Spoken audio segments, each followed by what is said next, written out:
Assalamualaikum warahmatullahi wabarakatuh. Bismillahirrahmanirrahim. Nahmaduka ya ghafuru ya syakuru. Mashalli wa sallim barik ala sayyidina maulana Muhammadin wa ala alihi wa sahbihi asfa'in nama ba'du. Betapa mudahnya maksiat, apa saja bisa. Nah Allah sing gak ngelola hidayat, habis agama ini. Sama tak ceritanya, pertama agama muncul di Mekah itu sing mimpin itu Sayyidul Khalqi, Sayyidul Awalin wal Akhirin. Ijak masuk akal lah, Islam berdiri masuk akal, dipimpin Nabi, dikawal Jibril. Bariku Islam dikawal mudin, kiai diutang, kiai terlibat pinjol, kiai diusir mertuane, kiai di PHK kok masjid, mergo nganggo duit masjid, kiai diusir bojone, mergo mulai kepen wahyo. Semua mimpin itu dengan ketidakidealan. Rungokno, semua mimpin dengan ketidakidealan. Lho ngono iku agama yo mlaku. Lho ora pangeran ra iso, yakin ra iso. Pangeran wis janji wa wa mutimmu nuri. Napa wa wa? Wis ah, kowe nak mangkel mbek kiaimu wis terusno mangkelmu gedeng terusno. Sementing aja mateni aja nyantet. Ya gremeng-gremeng sithik ra apa. Wong pancen menungso apa? Ya karena mau apa coba? Sama tak ceritani, gak usah tersinggung biasa ya, rasa sensitif. Kayak apa agama ini dimulai dari sejarah apa? Sayyidina Ali bin Muawiyah tukaran, ya ora ono pengaruhe ning kelangsungan Islam. Demak Bintoro ya putu wis tukaran, Arya Penang sampai Sutowijo tukaran, ya ora ono pengaruh. Cerita-cerita kesultanan sing Mbah Sunan Kudus bela sapa, Mbah Kalijoko bela sapa. Kula putu-putu Kalijoko sering ketemu kula. Ya do ngaji kula. Wis dhisik Mbah beda Mbah kula ra apa-apa saiki ayo ngaji. Oh ya mene kono. Nggih Gus, Mbah urusan Mbah. Maksudnya iku yo ora piye-piye ngono lho, maksudnya iku yo ora piye-piye. Tetap jalan. Ana sing Mbah mbek ra cocok, anak putu wis do besanan. Yo ora piye-piye. Mergo iku kersane Allah. Wis ta ora usah mikir, aku mau kok mikir.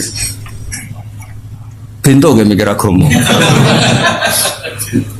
Agama wae pangeran. Lho Mbah Mun ya kula crita anggere ana kiai desa. Mbah ijazahi Mbah kersane kula dadi kiai kuat. Agama wae pangeran, ora usah tirakat. Sing duwe diurusi apa? Pangeran. Pokoke nyai wis sak berem sementing iku ya wis. Karena tadi kan tambah tenanan tambah gelo. Nyai kok tambah tenanan tambah gelo.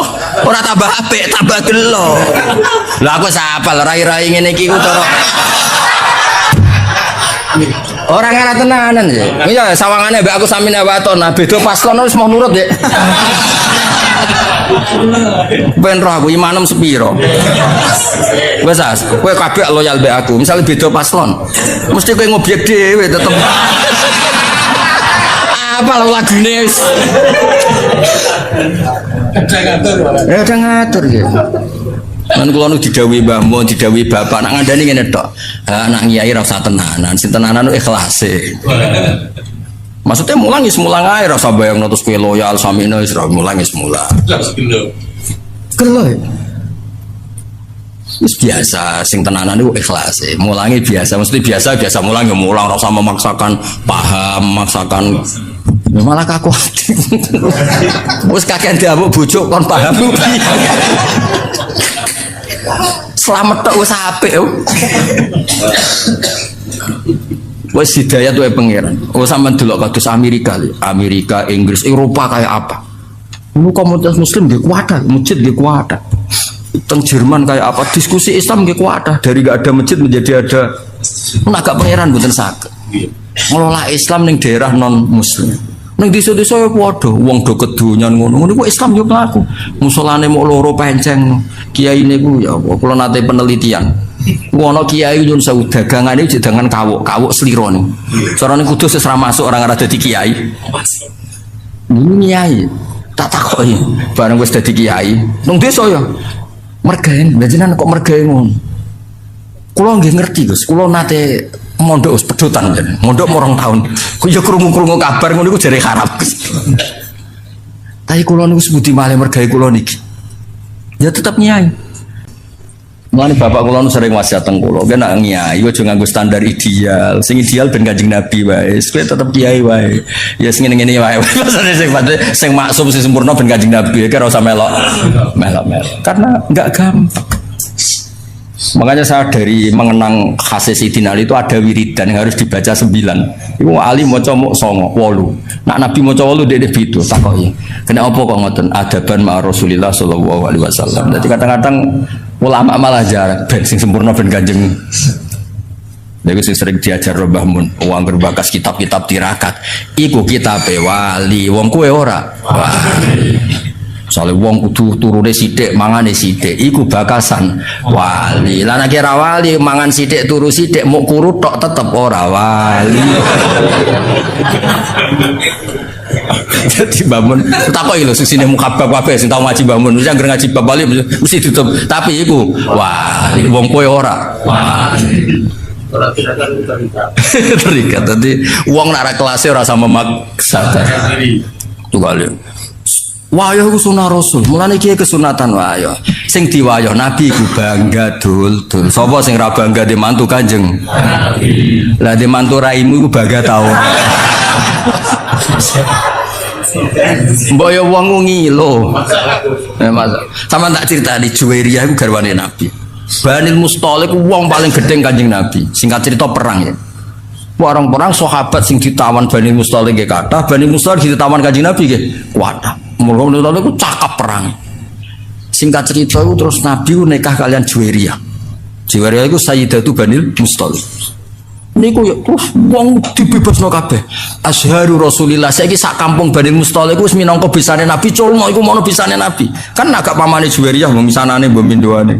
Sing wong Banil Musthalib saiki Nabi wis besan kita diculno kabeh. Mulane Nabi enggak ada perempuan sebarokah Juwairiyah. Abi Sufyan kaya apa mangkel ning Kanjeng Nabi. Tapi Nabi garwa Umi Habibah. Bangga. Kok Nabi ku ganteng, pengaruhe gede, pinter. Sing dadi ibine seneng, dadi mertuane seneng, dadi garwane ya seneng. Saiki kowe. Maksudku ya wis ta, lah nek kowe misale ben wayah wae siap nampa piring, gelas, mangkok. Dong. Gak apa-apa tiru ya tiru, tapi ya siap nampa piring, gelas, mangkok dan kawan-kawan. Ya siapno tim-tim dokter emergency. Namno pas kena rai ya, Bang. Namno pas kena rai. Terus ambulan ya siapno nak menawa pas badukmu terus pingsan.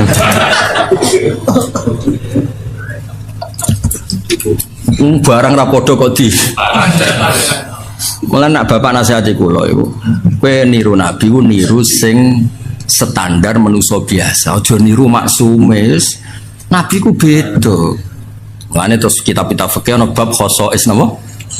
Khosais itu sifat-sifat khususnya Nabi. Yo ana wilayah sing justru nyuwun sewu anut Nabi ku gak pas. Tak beri contoh tapi aja salah paham. Goblok ben salah paham. Yo goblok yo dosa. Abu Bakar ya nate mimpin ya mimpin normal ya. Terus beliau tuh tersinggung sama seseorang yang menyinggung Wah tersinggungnya Bung Abu Bakar nyon saya wong Arab nak tersinggung kan terus marah besar. Nah wong Jawa ape marah piye wong bakarane kangkung. Pecel. Wis ra iso darahe ape naik kan mesti ampun tok to ya materine kan ote-ote kangkung apa nah terong maksimal darah tingginya mesti piro lho. Lah wong Arab paling sabar udarane iku daging. Waduh, wis pancen beda saka makanan wis. Kula sering lho roh Kiai Jawa marah. Wis lagi rong sithik astagfirullah. Gue awake ra kuat wis.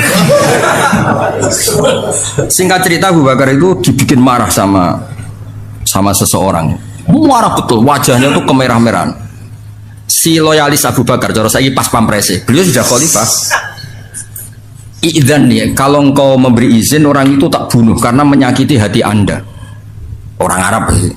Kalau engkau memberi izin orang itu tak bunuh, sebagaimana membunuh orang yang bikin Nabi marah. Abu Bakar tuh fakaan nama subba ala wajhi maun bar itu siapa? Ini riwayatun Nasai. Kebetulan bora kitab Sunan Nasai, soalnya tak terang, enggak golek dhewe. Enggak pojok di ora-ora pokoke golek-golek ngono. Fakaan nama subba ala wajhi maun barid. Ketika ada seseorang loyalis Kalau engkau berkenan orang itu mau saya bunuh karena bikin Anda marah. Abu Bakar langsung lerep. Ojo. Laisa dzalika li ahadin ba'da Rasulillah sallallahu alaihi wasallam. Kalimatnya itu laisa dzalika li ahadin ba'da Rasulillah. Orang yang dibikin marah dan kemudian yang bikin marah murtad atau kafir itu hanya Rasulullah. Aku mau terima Abu Bakar. Maksudnya hukum wong sing mangkel aku ora kaya hukum wong sing mangkel Kanjeng Nabi. Nabi ku maksum, Nabi itu Nabiullah, Khalilullah. Lah saiki iki kadang mirip-mirip kaya Kanjeng Nabi. Wong kok wani aku kualat kaya Abu Jahal kualat Kanjeng Nabi lho. Kok kono iku piye? Nabi ku mesti hake, Abu Jahal mesti salah. Lah nek mbek tanggamu iso wae sing bener malah tanggamu. Iso wae sing bener malah tanggamu kowe sing salah. Wong ora padha aja dipadak. Wis saiki misale ana wong ndek mantu ngene-ngene iki bangga ta musibah. Pertama ndek mantu kowe ngertakok, "Lek kok ndek mantu iku?" Takdir, Cung. Wis dakar oleh komen wis. Lah wis ngono kok polah wayo ya masalah kan. Paling ndak nek swani wayo ku ukurane tadi mertuamu ibumu bangga. Wis ukuran paling gampang bangga. Ketok yo orang ngono sing. Nah ono kok ndak aku. Kula nate wonten tiyang, Gus jenengan resepsi ora tau teko. Nek wayo aku teko. Walah Gus, pengen tekno piring tapi jadi kepengen tekno apa? Piring.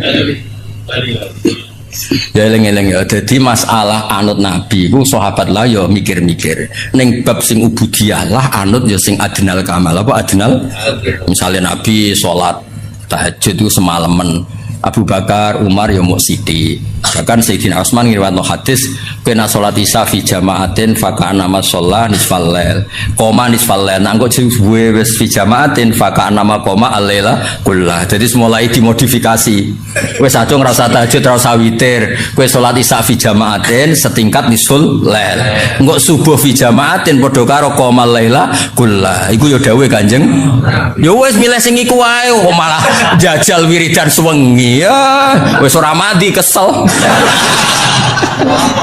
Loro gak mandi. Lu sing loro gak mandine lho. Ya melok paket-paket hemat di omah sing apa? Ya jamaah isya fi apa salat isya fi jamaatin iku padha karo koma nisfal lail. Lah engko nak subuh fi jamaatin kullal. Ya melok paket iku wae. Ora takoki wong bar tahajud setingkat tahajud. Piye Gus ki bengi Twitter setingkat witir. Wah enak kok ngaji aku gampang gak habis pokoknya dunia. Terus kalau sering belajar tentang kitab-kitab samawi, kitab-kitab sing diriwayataken beberapa ulama ahli kitab sing pun disahkan kalian ashabu Rasulillah sallallahu alaihi wasallam. Niku riyen Nabi Ibrahim niku pertama dadi Khalilur Rahman. Kekasih Allah Khalilur Rahman. Iku mergi piyambake nu tersiksa protes. Terus kadang tiang saya ini butuh protes, Mas. Tapi protes buat kita demo. Protes itu tidak harus demo, protes. Ya Allah, dunia ini tidak fair. Engkau yang Tuhan, engkau zat yang begitu penting, engkau zat yang menciptakan langit dan bumi, engkau zat yang memberi rizki, yang bikin air, bikin oksigen, semua kebutuhan manusia. Kemudian mereka tidak kenal engkau. Ini tidak fair. Jadi beliau itu tiap malam itu ngumpat. Ini enggak fair dunia ini. Engkau yang begitu penting pencipta langit bumi, engkau begitu penting yang menciptakan air, menciptakan kebutuhan manusia. Kemudian mereka tidak kenal engkau. Ini enggak fair. Ini enggak benar. Jadi sering marah. Karena sampean enggak bisa bayangkan kan apapun hebatnya presiden atau menteri atau rektor atau kiai itu nang desa enggak dikenali statusnya diundang lek apa ning dilek itu gak keren belas. Karena ya sama kan, misalnya Habib Soleh Alatos, muridnya Said Umar punya bangun terus nang desa diundang pening dilek itu kan gak keren belas. Awal dari keren itu tetap dikenal. Nah kemudian orang itu tidak kenal Allah. Makanya terus beliau sujud berkali-kali, ya Allah, sama siapa munajatnya beliau? Innahu la yahzununi alla ara ahadan fil ardi ya'budu ka ghairi. Jadi cara kiai sarang namanya ini innahu saat temne kelakuan la yahzunu yektene nyusano ni ing ingsun nyusano banget karena pakai lam taukid. Innahu saat temne kelakuan la yahzunu yektene nyusano banget ni ing ingsun. Apa sing nyusano an? Apa sedene kelakuan la ora ningali ingsun fil ardi ing dalam bumi. Ahad dan ing wong suci abudu kang nyembah sapa ahad ka ing panjenengan wiri saliyane ingsun. Ya Allah, sungguh saya sangat susah. Karena engkau zat yang begitu penting, kemudian yang tahu kalau engkau Tuhan itu hanya saya.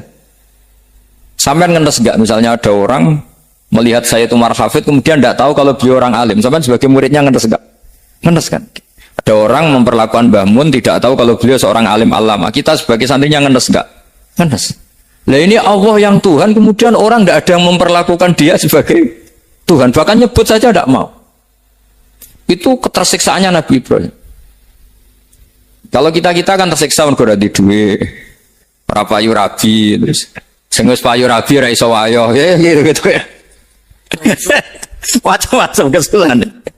Itu jadi apa jadi wali itu sudah berat karena orientasinya agak tentang Allah tapi tentang diri sendiri.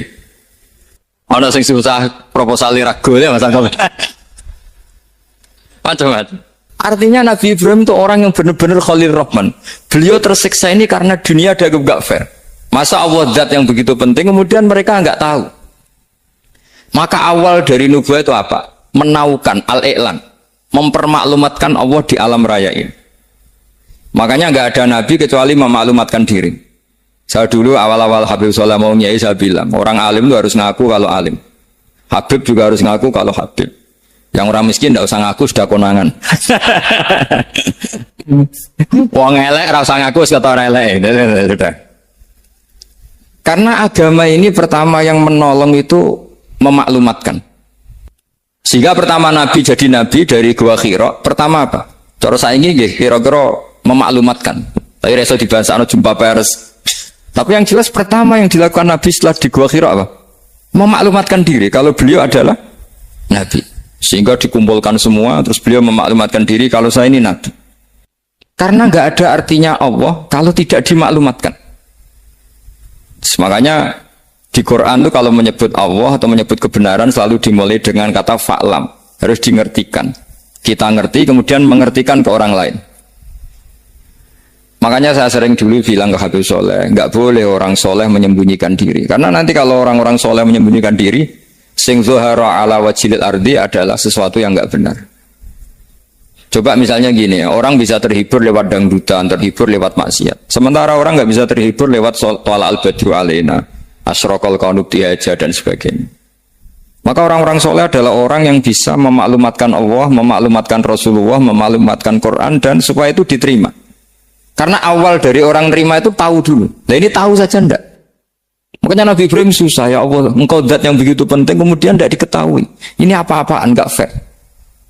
Akhirnya Nabi Ibrahim diangkat sebagai Khalil Rahman untuk menaukan atau untuk memaklumatkan Allah Subhanahu wa ta'ala. Nah sebelum itu beliau dihibur. Diterbangkan ke langit, ke alam malakut. Kamu susah ya, kenapa susah? Karena zat sementing engkau kemudian tidak ada yang menyembah. Terus dijak ke alam malakut. Ditunjukkan sekian juta malaikat, sekian ribu malaikat, semuanya membaca tasbih takbir. Ibrahim senang. Oh ternyata yang senang jenengan banyak. Ya coba kalau kita punya kiai kayak Mbah Mun, semakin yang senang banyak kan semakin kita senang. Kalau nggak ada yang tahu kan kita tersiksa. Makanya ini penting sekali. Ya. Jadi pertama agama ini seperti ini itu barokahnya dingertikan, dimaklumatkan. Saya ini orang yang fumul itu menutup diri betul. Kecuali bab ngaji. Saya kalau ngaji terbuka. Sampai saya tidak tahu apa ada yang streaming apa direkam, saya tidak tahu. Pokoknya saya satu-satunya saya mau terbuka itu pas ngaji. Dan saya pede karena dulu ngaji saya benar. Saya tanya Mas Akom saya. Sebetulnya kalau sama mau mulang terbuka bagus. Potensinya dua, konangan alimnya atau konangan. Ya resiko terbuka kan itu Pak. Konangan alimnya. Nah daripada potensi yang kedua terus nggak mau ngajar ya fumul. Syaratnya wali itu fumul. Oh, fumul itu nggak menampakkan. Memangnya mau menampakkan apa kalau nggak bisa apa-apa kan? Jadi saya tidak tahu itu fumul apa bagian dari pengamanan diri. Apa mas? Apa? Jaga imet. Jadi Nabi itu pertama yang dilakukan apa? Memaklumatkan kalau Allah itu Tuhan. Jadi ciri utama orang soleh itu kalau kebenaran tidak mendominasi bumi ini. Jadi ciri utama orang soleh itu seperti itu. Makanya kenapa saya milih manhaj, tentu Habib Soleh tidak harus niru saya karena antar orang alim tidak boleh saling mengikuti. Tapi juga seterusnya nggak boleh saling ganggu. Saya itu ngaji di mana-mana itu guyon. Karena bapak saya suka guyon, Mbak Mun suka guyon. Alasannya bapak dulu sederhana. Orang sudah nyari hiburan dengan maksiat. Sehingga agama ini harus membawa keceriaan sosial, membawa keceriaan hati. Karena Allah ngendikan kul bi fadlillah wa bi rahmati fa bidzalika falyafrah. Orang itu harus senang dengan kebaikan. Orang happy dengan tolal badru alaina, happy dengan manaqibul akhyar, dengan fadhailul akhyar. Karena orang di sana sudah senangnya itu kalau ada maksiat. Nah sekarang agama dibawa orang-orang yang tidak menyenangkan juga. Masjid teko wis merengut. Ada muridnya salah duduk marah. Salah posisi meja marah. Lalu orang-orang kan mikirnya kan daripada ngaji dimarahin terus mendingan ndak kan gitu. Makanya Nabi itu paling marah itu kalau satu kebaikan jadi problem. Mu'ad bin Jabal itu pernah ngimami lama sekali. Dan yang makmum itu akhirnya mufarokoh. Dulu belum ditemukan fikih, tapi orang ini sudah berani mufarokoh. Jadi ini termasuk mujtahid sebelum tahu Fathul Mu'in, tahu Wahab, dia sudah berani mufarokoh. Jadi sudah luar biasa. Karena bangsa ibadah yang agak-agak ngawur itu tanpa diajarin sudah do pinter sendiri. Dia mufarokoh.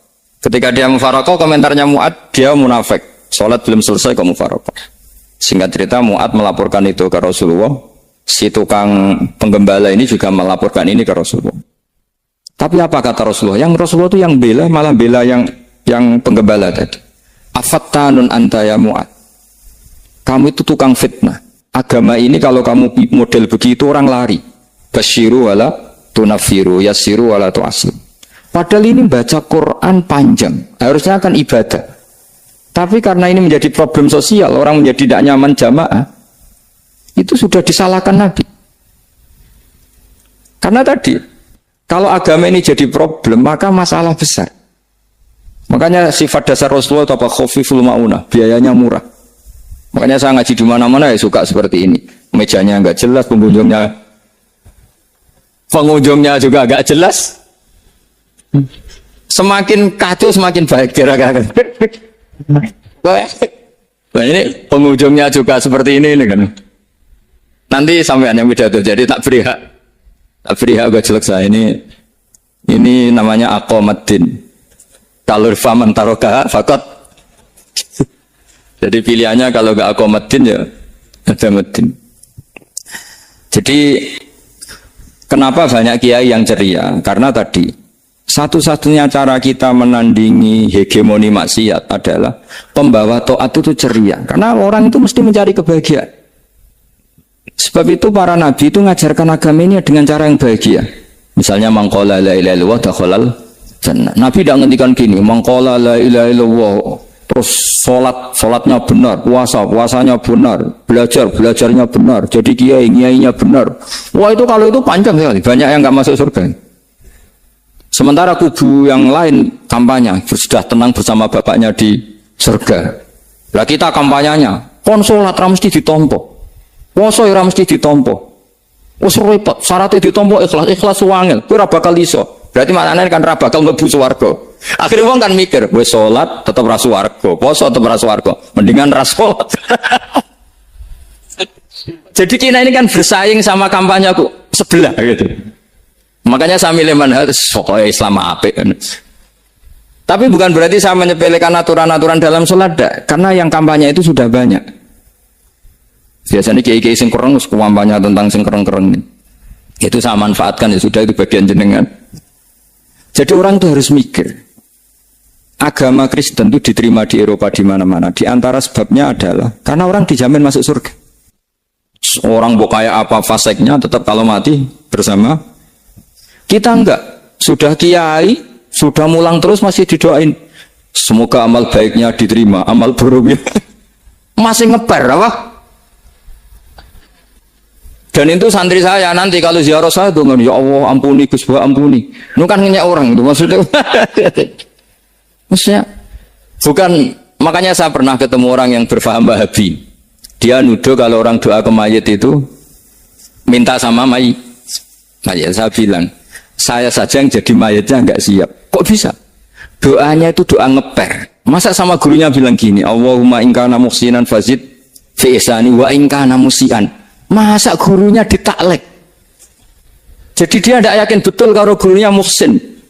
Masih ditaklek. Jika guru saya baik maka gini ya Allah. Jika guru saya buruk maka gini. Loh saya tuh gak pernah doain Mbah Mun gitu.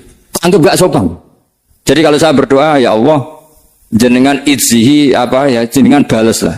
Izzihi anna anil muslimina khairan kasira.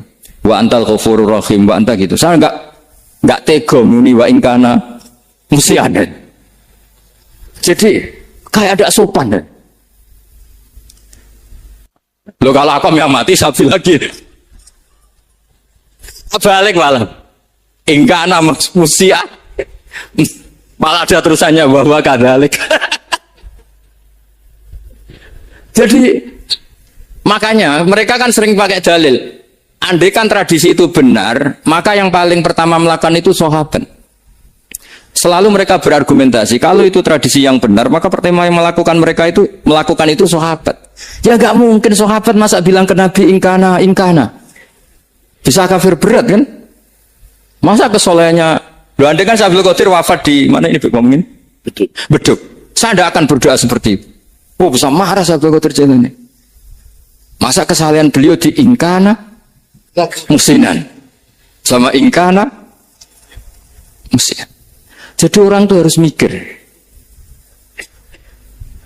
Jadi saya dengan bukan berarti Gus Bah bid'ah menciptakan doa baru. Ini bukan urusan menciptakan. Orang yang punya sopan spontan seperti itu. Ini bukan urusan modifikasi doa Anda. Makanya kenapa para nabi itu tidak disolati dengan cara seperti itu. Langsung assalamualaikum ya Rasul. Assalamualaikum ya Abu Bakrin, assalamualaikum ya Umar. Enggak mungkin kita mengatakan ya Abu Bakrin, ya Allah, ingkana. Masa Abu Bakar di ingkana? Kalau dia, bukan kalau beliau ashabu Rasulillah, pasti orang Sayyid itu zuriyatu Rasulillah, pasti al-tahirin al-mutahhari. Guru-guru kita ini guru-guru kita.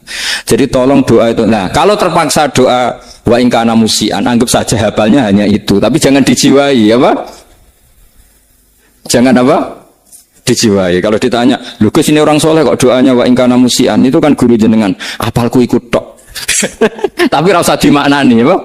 Karena sekali dimaknani nanti kan. Jadi ini urusan etika, urusan rasa. Saya teruskan ya, karena jadi saya mohon sekali, apa-apa itu ada aturannya. Ada aturannya. Ya tentu kita ikut masal saja. Semua selain Nabi, selain para wali, kita nggak apa-apa. Doa wa ingkana musinan, ingkana musian. Tapi di hati kita sebetulnya ketika mengatakan ingkana musian itu, coro Jawa hanya rapalan. Rapalan itu ya sudah ngomong saja. Tapi nggak usah apa? Nggak usah dijiwai. Ya. Yang dijiwai kita adalah sifat ghafurnya Allah. Bukan status mayitnya, tapi sifat ghafurnya Allah. Karena kata musik itu kan nggak nyaman. Makanya Nabi itu hebatnya Nabi, ya tentu karena bentukan Allah Subhanahu wa taala. Adabani Rabbi fa ahsana ta'dibi. Itu kalau nyifati tentang keburukan orang mukmin itu diikutkan sifat ghafurnya Allah. Jadi misalnya gini, kalimatnya liyukaffirallahu anhum aswa'al ladzi amilu. Atau sebagian ayat misalnya wa yukaffiru anhum sayyi'atihim. Jadi sebenarnya kalau terpaksa mengatakan orang itu buruk, itu sebenarnya dari Allah dulu. Kita mengatakan Allah itu zat saking baiknya itu mengampuni salahnya seseorang. Jadi nyifati Allah dulu, Allah saking baiknya itu mengampuni salahnya orang-orang baik. Karena orang-orang baik juga manusia, Ustadz juga. Tapi lebih ke nyifati ke Allahnya. Kalau kita kan enggak, lebih tertarik nyifati mayitnya. Sehingga kita di hati itu mayit kira tak jalan sepuro tuntas kayak gitu. Jadi kalau di Quran tidak seperti itu. Jadi kita lebih mensifati Allah itu Ghafur, Afuwun Karim. Makanya seperti doa-doa kita kalau Ramadan begini. Allahumma innaka afuwun karim tuhibbul afwa, baru bakas fa'fu anna. Jadi ada aturannya. Meskipun ilmu ini agak jelimet, tapi bagi ahlinya ini ma'ruf. Kalau sampean nggak paham berarti nggak ahlinya. Jadi ilmu ini agak jelimet, tapi ma'ruf. Nah, sehingga Rasulullah, kalau kita meyakini syafaat Rasulullah SAW, itu cara berpikir harus kita balik. Misalnya begini, wong Islam nakale ngono, penggaweane maksiat kok disyafaati Kanjeng Nabi kurang penggawean. Caranya berpikir jangan gitu. Kalau gitu kayak mari mangkal, wong nakale ngono kok untuk syafaati Kanjeng. Tapi cara berpikir gini, syafaatu Rasulullah itu wasi'ah, luas sekali. Syafaatu Rasulullah ghairu munhasirah, tidak terbatas. Syafaatu Rasulullah itu lebih sakti ketimbang dosanya umatnya. Semua ulama dulu kalau nyifati Allah juga gitu. Allahumma misalnya, maghfiratuka awsa'u min dzunubina. Ya, yang misalnya yang pakai mutakalim ya, Allahumma maghfiratuka awsa'u min dzunubi wa rahmatuka arja inti min amali. Jadi jangan kitanya dulu. Kalau kitanya dulu kan nyifati kita dosa banyak. Itu sama ndak usah ngaku sudah tahu semua. Tapi nyifati pertamanya apa? Allahumma maghfiratuka awsa'u min dzunubi wa rahmatuka arja inti min. Sehingga dari nyifati maghfiratullah yang wasi'ah, yang tidak terbatas, kemudian kita sah mengatakan bahwa ahlul maksiat pun mungkin atau berhak dapat ampunan. Sama. Syafa'atu Rasulillah itu ghairu munhasirah. Syafa'atu Rasulillah itu wasi'ah. Sehingga sahlah riwayat syafa'ati li ahlil kabair min ummah. Itu bukan menyangkut melegalkan kabirah. Bukan menyangkut mengesahkan orang Islam dosa besar. Karena nanti dapat syafaatnya Rasul. Cara berpikir jangan gitu. Nanti kamu mentasjek memberanikan orang melakukan maksiat berdasar iktimat syafaati Rasulullah. Itu jangan gitu, cara berpikir dibalik apa? Syafa'atu Rasulullah awsa'u wa awsa'u. Sangat lu. Sehingga saking luasnya sampai yang tukang maksiat saja kebagian. Sama rahmatnya Allah Ta'ala itu wasi'ah. Rizkinya Allah ya wasi. Sampai wong nganggur ya iso mangan ngono aja. Nah begitu juga rahmatnya Allah Ta'ala itu wasi'ah. Sampai wong sing sumpek utange akeh ya iso guyu ngono. Lah itu. Tapi kalau dibalik, misalnya saya diprotes kiai, saya pernah juga diprotes. Gus umat kok mbok latih guyu, padahal mereka maksiate akeh, utangnya akeh gini-gini. Karena kamu menyifati orangnya. Kalau menyifati orang ini sampean guyu haram. Utang jatuh tempo, sampean gak mikir dosa ndak? Dosa. Jadi kiai muridnya goblok kok kiai ini kurang tahajud itu dosa. Jadi kiai kok muridnya goblok tenang wae. Sementing untuk sowanan itu amatir ya kan. Mestinya cara berpikir dibalik. Rahmatullah wasi'ah, rizquhu ya wasi', fadluhu wasi'. Sampai wong sumpek wae iso guyu. Sehingga kita ini sudah objek. Kita ini tidak subjek. Di alam raya ini kita tidak subjek, tapi apa? Objek. Makanya saya berkali-kali mengatakan, mbok kayak apa sumpeknya kita, tetap wong iso guyu. Karena apa?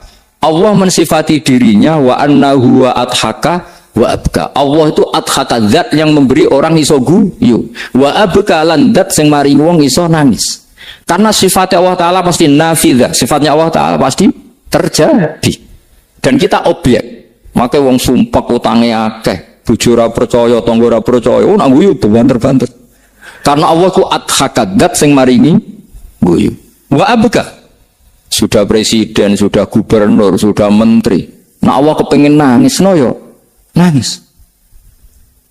Coba ngeluhnya apa kalau misalnya jenengan seorang mantan presiden atau mantan gubernur. Kadang anaknya calonan RT bo menang bunda ya. Ngeluhnya apa orang alim misalnya, alim alama, anaknya mau jadi jurumiyah iso. Susah. Kaya raya anaknya jadi pasien, susah. Allah punya cara untuk abegah, untuk bikin orang nangis. Nah karena kita ini objek, pasti sesumpuk apapun orang yang bisa tertawa, ya bisa nangis. Makanya banyak ulama yang nggak terlalu serius mikir agama ini. Bukan karena dablek, enggak. Karena Allah mensifati dirinya Al-Hadi, yang memberi petunjuk. Kita nggak ditunggoni Kanjeng Nabi, nggak ditunggoni Wali Songo, nggak ditunggoni para Alawin yang dulu, nggak ditunggoni Habib-Habib yang kayak Said Abdul Al-Haddad.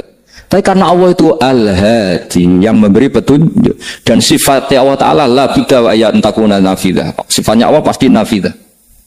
Amerika kayak apa liberalnya? Sekarang trennya juga banyak yang masuk Islam. Kampung-kampung pedalaman nggak ada kiainya, cukup mudin. Kadang yang membawa agama itu orang yang ke situ mau nyari kayu.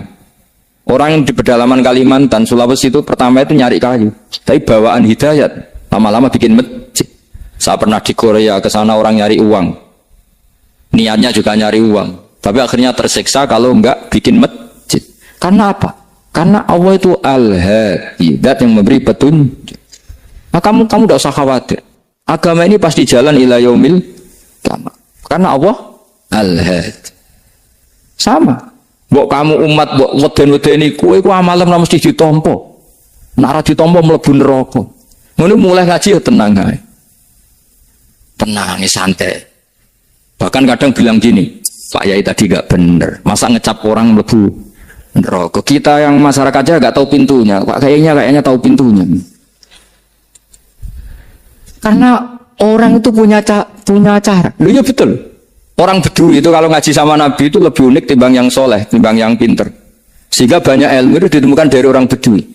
Karena cara berpikir itu aneh. Kalau orang soleh, orang waras kan berpikirnya ada aneh, standar. Jadi orang Bedui itu aneh. Pernah suatu saat Rasulullah itu khutbah cerita kiamat. Wah, dasarnya kiamat kayak semua orang diam nangis semua. Orang Bedui enggak, lebih cerdas. Ini Nabi itu aneh, cerita kiamat kalau udah ada tanggalnya ini gimana?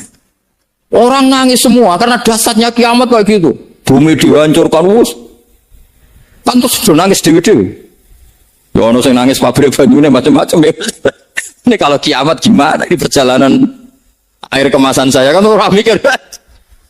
Mikir dewe-dewe gitu. Tapi ini enggak. Orang Bedui cara berpikir itu enggak. Malah, ya Rasulullah, mata sa'ah. Engkau itu cerita kiamat tapi enggak jelas tanggalnya. Kalau cerita kiamat ya harus jelas dong kapannya. Jadi unik. Jadi cara berpikir, sahabat kaget semua loh.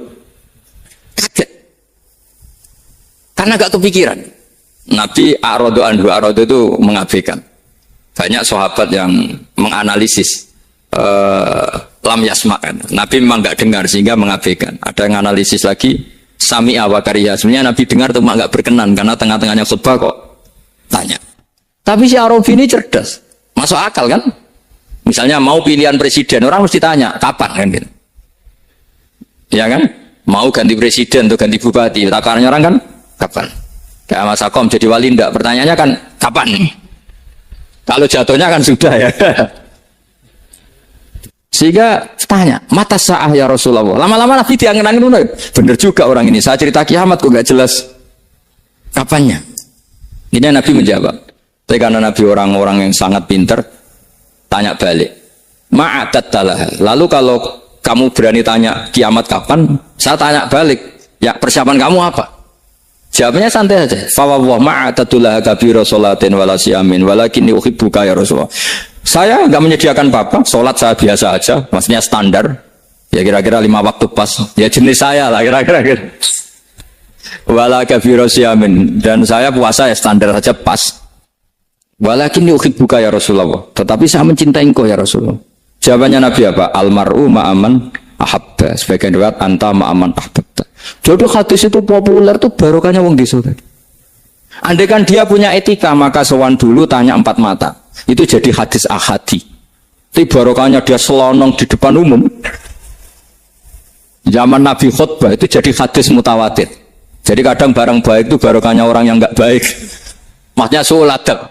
Tanya gitu kan suul. Tapi itu barokah. Akhirnya hadis itu mutawatir karena didengar ribuan sahabat yang mendengarkan khutbahnya Rasulullah.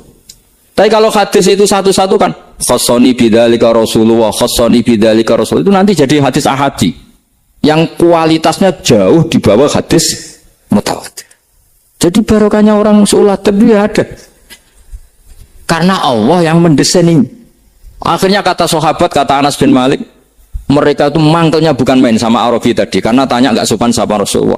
Tapi setelah Nabi jawab almar'u ma'aman habba fama farihu bisyai'in farahum bidzalika batal. Mereka tidak pernah senang dengan hadisnya Nabi sesenang riwayat almar'u ma'aman habba. Barokahnya Arabi.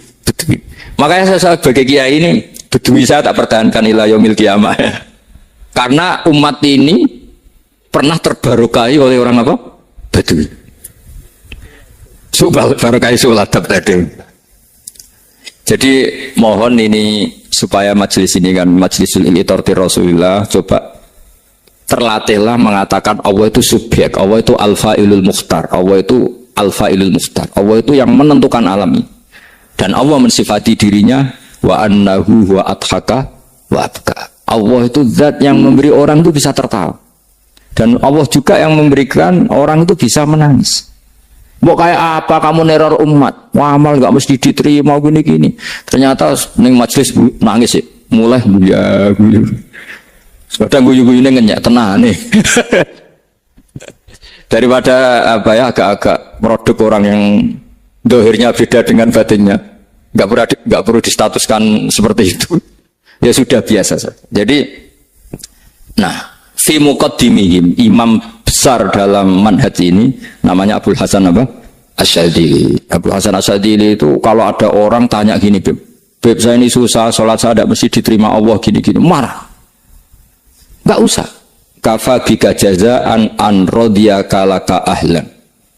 Sudah kamu ditakdir pernah sujud itu sudah keren. Saya itu andaikan dapat kabar dari malaikat bahwa sholat kamu tidak diterima, saya tidak susah. Bukan karena sombong.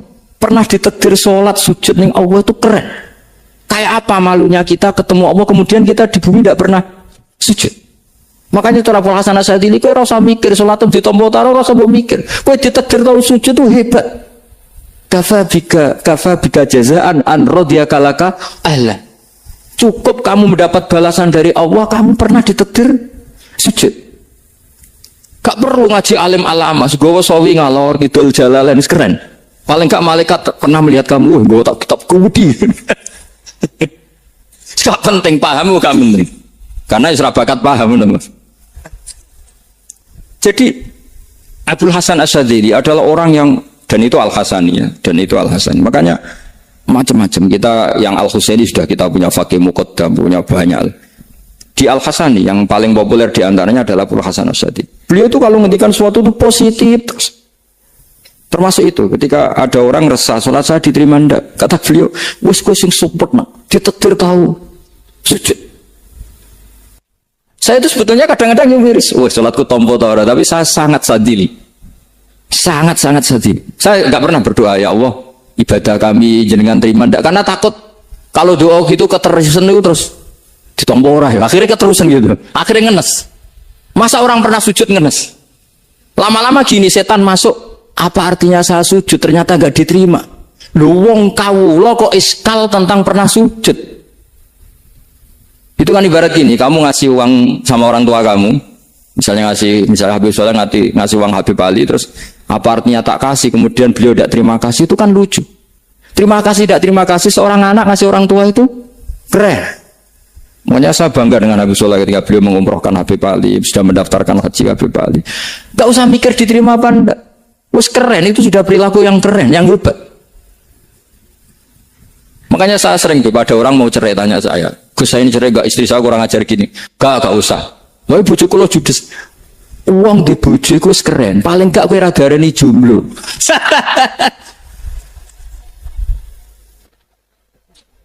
Oh, diarani dudul ora enak. Wes luwe sabar di diarani dudo mek diarani bojo judes. Enak bojo judes cek gagah.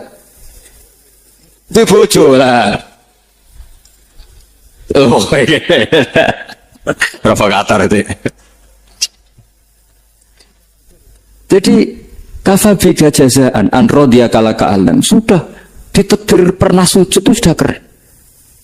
Dulu ulama ala hadan nampak. Ulama dulu cara berpikir seperti itu. Makanya ulama dulu kalau nafsiri wasjud waktarik sudah pernah sujud. Di Quran enggak pernah ada ayat wasjud lan sujudo sira ingkana kada wa kada ing kunta mutayakinan biqabuli sujudi. Kan ada sujud ya sujud saja, enggak usah mikir makbul apa enggak makbul. Sudah kalau sujud pasti waktarik. Terus saya sebenarnya ya sebagai orang ya kadang wedi. Salatku ditompo ta ora. Tapi kalau keterusan nanti ada was-was yang mengatakan opo artine sholat. Itu kan ngeri seorang hamba sing uripe ning bumine Allah kemudian menyoal pernah sholat. hanya karena takut gak diterima. Itu kan gede banget. Tapi monggo lah kita cerita-cerita Islam, cerita-cerita beragama yang rileks. Kita semua tadi seperti yang dikatakan Kak Densus pernah diswani Mas Sufyan Sauri, juga beliau pernah ngaji. Sebetulnya dalam banyak hal-hal yang keseharian itu lebih prinsip ketimbang ide kita tentang hal-hal besar. Saya beri contoh, Allah itu Tuhan yang maha kuasa, yang menguasai alam raya ini. Kadang-kadang menjelaskan dirinya itu hanya alladzi at'amahum min ju'. Saya ini Tuhan yang memberi makan kamu saat Anda lapar, saat kalian lapar. Jadi untuk beriman kepada Tuhan yang Maha Esa, kepada Allah, kamu yakin yang memberi makan kamu itu Tuhan. Apapun kecewanya Anda terhadap tetangga, terhadap negara, terhadap mertua, terhadap istri, itu kecewa Anda tidak akan mati. Tapi kalau tidak makan itu mati. Sehingga Allah mensifati dirinya kadang pakai keseharian. Alladzi at'amahum min ju'. Tuhan itu siapa? Yang memberi makan kamu ketika lapar. Tapi kamu untuk syukur itu nunggu punya istri cantik, neriman, gampang diatur, membolehkan poligami. Terus 4 istri itu neriman semua, loyal semua. Itu sombong betul. Mau syukur saja kok repotnya seperti itu. Jadi mau syukur ya ada makanan dimakan. Itu kalau ngantuk ya tidur. Ayatnya wa min ayatihi manamukum billaili wan nahar. Maksud ayat Allah itu tidur. Nah, keangkuhan-keangkuhan ini yang menjadikan kita itu jadi repot hidup itu. Wong untuk syukur kok nunggu tadi. Mertua baik, tetangga baik, istri baik. Apa saja di sekelilingnya harus baik. Nah, keinginan berlebihan ini menjadikan kita lupa ada hal-hal yang paling kita butuhkan, yaitu oksigen. Kita boleh nempat di buminya Allah. Alladzi ja'ala lakumul ardo firasya. Bumi kamu tempati enak. Coba kalau gempa. Apa artinya istri 4 cantik semua kalau pas digoyang apa? Gempa. Apa artinya kamu jabat? Entah apa saja jabatannya. Kalau bumi likuifaksi, habis kamu. Kiai meskipun dai kondang umatnya jutaan, kalau likuifaksi di panggung hancur. Tapi nikmat-nikmat yang disebut Allah seperti ini kita kaji keseharian. Alladzi ja'ala lakumul ardo mahda. Allah itu yang menjadikan bumi dalulan, yang mudah diinjak. Famshu fi manakibih, silahkan pakai jalan-jalan. Jadi saya termasuk benar-benar kiai Jawa. Kalau kerennya kiai Nusantara atau kiai Indonesia lah. Diajari bapak saya Kiai Haji Nur Salim, diajari Mbah Maimun. Itu Islam itu keseharian. Karena ketika Anda memilih hal-hal yang serius, itu tujuan utamanya nyari ridhonya Allah. Dan ridhonya Allah bisa kamu dapatkan sesuatu yang pasti benar. Misalnya dalam sebuah hadis Sahih Muslim disebutkan, Inna woha la yardo anil abdi idha akalal akla fayahmadahu alaiha aw yashroba syarba fayahmadahu alaiha. Itu redaksinya inna itu sesungguhnya, la yardo juga pakai lam taukid, juga maknanya sesungguhnya. Sungguh-sungguh Allah sangat ridho ketika seorang hamba itu makan ketika sesuap nasi dia muji Allah, ketika minum seteguk nasi dia muji Allah. Itu kalau orang diridhoni Allah itu wali betul. Itu untuk jadi wali itu gampang. Kamu makan ridho, kamu nginjak buminya Allah ridho seneng, kamu hidup keseharian aman seneng. Nah ini supaya sampean kita semua lah, kita semua ngaji betapa panduan Rasulullah untuk menggapai ridho Allah itu banyak yang keseharian sekali.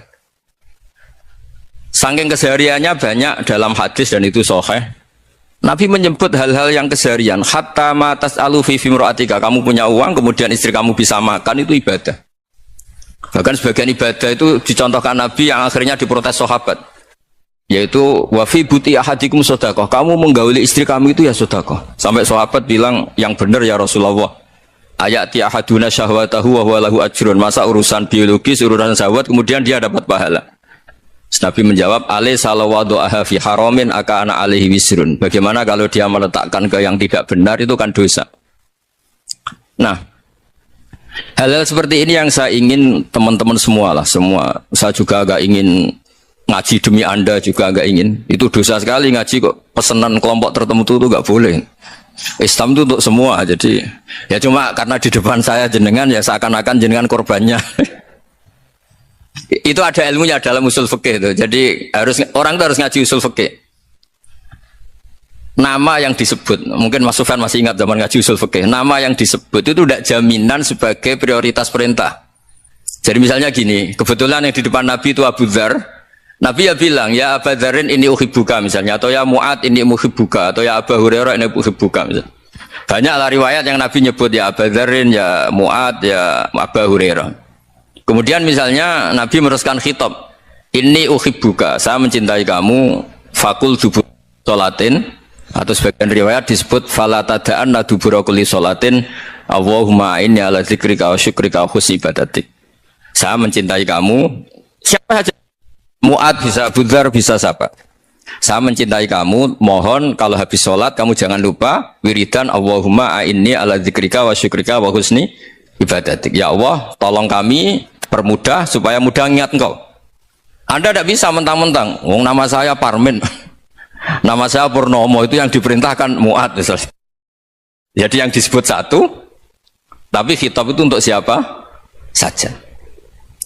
Saya teruskan ya. Jadi saya mohon semua kita melakukan kebaikan itu, kalau dalam kaidah fikih disebut al yakin la yuzalu bisyak. Banyak kebaikan yang kebenarannya itu 100%. Tidak punya efek samping ke pihak lain, ke kelompok lain, ke komunitas lain. Itu tadi misalnya Anda makan dan itu murah sekali, hanya butuh satu piring. Setiap kunyahan kamu muji Allah, setiap minum kamu muji Allah. Itu redaksinya Rasulullah SAW disebut Allah sangat ridho ketika seorang hamba makan, kemudian dia memuji Allah, atau minum kemudian dia muji Allah. Logikanya gampang. Negara seperti ini yang kamu harapkan bentuknya kayak apa, mertua, ipar, komunitas, tetangga, itu nyata terjadi itu kan belum pasti. Sementara yang mesti terjadi adalah kamu butuh makan, kalau tidak mati. Butuh minum, kalau tidak mati. Butuh bumi yang nyaman ditempati, kalau tidak kita juga mati. Sebab itu Allah kalau menyebut nikmatnya itu hal-hal yang keseharian. Alladzi at'amahum min ju'. Allah itu siapa? Allah itu yang menciptakan kamu bisa makan. Tidak berlebihan. Allah itu yang menciptakan kondisi sosial itu ideal. Zaman Nabi itu ya ada orang munafik. Orang-orang pilihan Allah itu juga diuji orang sekelilingnya yang macam-macam. Semua diuji sesuai konteks zaman dan waktu. Nah, tapi ada ibadah-ibadah yang selalu disarankan Nabi. Sampai Nabi itu pernah ditanya, ayul Islam ya khairun ya Rasulullah, Islam terbaik itu gimana? Jawabannya Nabi itu unik. It'amut to'am. Islam terbaik itu ya makan-makan, jangan santai-santai. Ketika Allah menyebut beberapa kebaikan, falak tahamal aqobah wa ma adrokan apa? Mal aqobah. Terusannya apa? Fakku rokobah. Terusannya apa? Au it'amun fi yaumin di masubah. Ya, atau acara makan-makan itu juga Islam. Kenapa? Ya bayangkan kalau tidak ada makanan, kita mati kan? Kondisi sosial tidak ideal tuh Anda masih gak apa-apa. Tapi kalau Anda tidak makan, Anda tidak minum, kamu punya istri cerewet masih bisa hidup, punya mertua cerewet masih bisa hidup. Tapi kalau tidak makan bisa mati. Berarti penting mana istri sama makan? Penting mana? Makan. Semoga istri Anda dengar. Nanti kamu disuruh makan tapi pulang deh. Itu kalau dibahasakan makan masih memahami. Penting mana nasi satu piring dengan istri. Nggak ada nasi mati, nggak ada istri belum mati. Penting mana? Gak berani jawab kan? Nah, ternyata Anda ada garang kan di depan istri. Jadi saya mohonlah, mungkin Mas Sufyan Sauri tadi yang bisa bantulah teman-teman tuh ngaji yang keseharian saja. Karena kita nyari ridho Allah itu berdasar firman Allah, dan firman Allah itu menyebut keseharian tuh riang gampang. Yaitu tadi misalnya wa min ayatihi manamukum billaili wan nahar. Termasuk ayat-ayat Allah itu kamu tidur. Maka dulu itu ada guyonan, ada tokoh Mu'tazilah, kelompok dalam Islam yang berpikir manusia itu bisa menentukan ikhtiarnya sendiri. Karena saya bisa duduk, ingin duduk, ingin berdiri, berdiri. Karena kelompok ini nggak terima kalau semua kehendak Allah, nanti bagaimana kalau semua kehendak Allah kok ada hisab ya, ada sanksi. Lucunya itu dia akhirnya ini cerita ya, mencintai seorang perempuan cantik sekali. Dan itu dia menjadi ahli sunnah itu oleh hal-hal yang sepele. Karena istrinya cantik, ya namanya suami istri hubungan intim. Terus ditanya, Mas masih ingin lagi? Masih. Silahkan diulang lagi. Wah ya tidak bisa. Katanya manusia bisa menentukan yang diinginkan. Itu tobat itu. Itu nggak bisa ditobatkan Mas Sufyan Ats-Tsauri. Orang cantik yang mudah nobatkan orang itu orang cantik. Segampang itu. Akhirnya kita tahu. Makanya kalau dalam kitab Hikam itu disebut al-akil mayakul madza yaf'alu wa hubi wal ghafil mayakul madza af'al. Orang yang punya akal karena sadar ini wilayah Allah, semua milik Tuhan. Itu dia tiap hari berpikir, besok Allah akan melakukan apa terhadap dunia ini. Kamu merencanakan suatu mau plesir, ternyata gempa. Mau wisata ke Rusia, ternyata perang. Kamu tidak pernah tahu apa yang akan terjadi besok. Wa ma tadri nafsum madza taksibu ghadan. Tapi anda semua kita ini sering punya jadwal permanen. Makanya saya kalau diundang siapa saja, sana takdir. Yang jelas Gus ini acara penting. Ya masih acara penting nak pangeran ngersakno apa piye? Kok ape dadi pangeran? Kamu kok mau jadi Tuhan? Itu kadang ya kiai gitu. Penting Gus acara ini jenengan harus memastikan bisa. Loh kamu itu yang ngajarin tauhid, sesuatu itu biadillah kok bilang-bilang apa pas? Pasti. Kalau maksa terus tak tobatkan dong kamu kata saya itu. Ya kalau gitu Gus bilang insya Allah. Wah itu hati saya, fisik saya, roh saya sudah bilang insya Allah. Nggak usah kamu latih kata saya.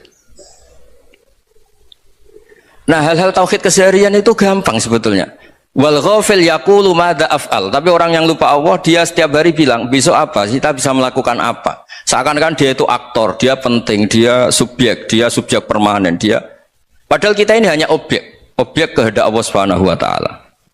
Karena kita yakin sesuatu yang terjadi di alam raya ini kita tidak bisa apa-apa. Makanya saya sering ngaji, sering bilang saya. Ketika Anda mensifati Allah, Dia yang menghidupkan. Sudah itu tanamkan sehingga ketika kita mati santai saja. Kenapa santai? Allah punya cara menghidupkan kita. Zaman kita hidup juga gak tahu caranya ngelola jantung, ngelola paru-paru.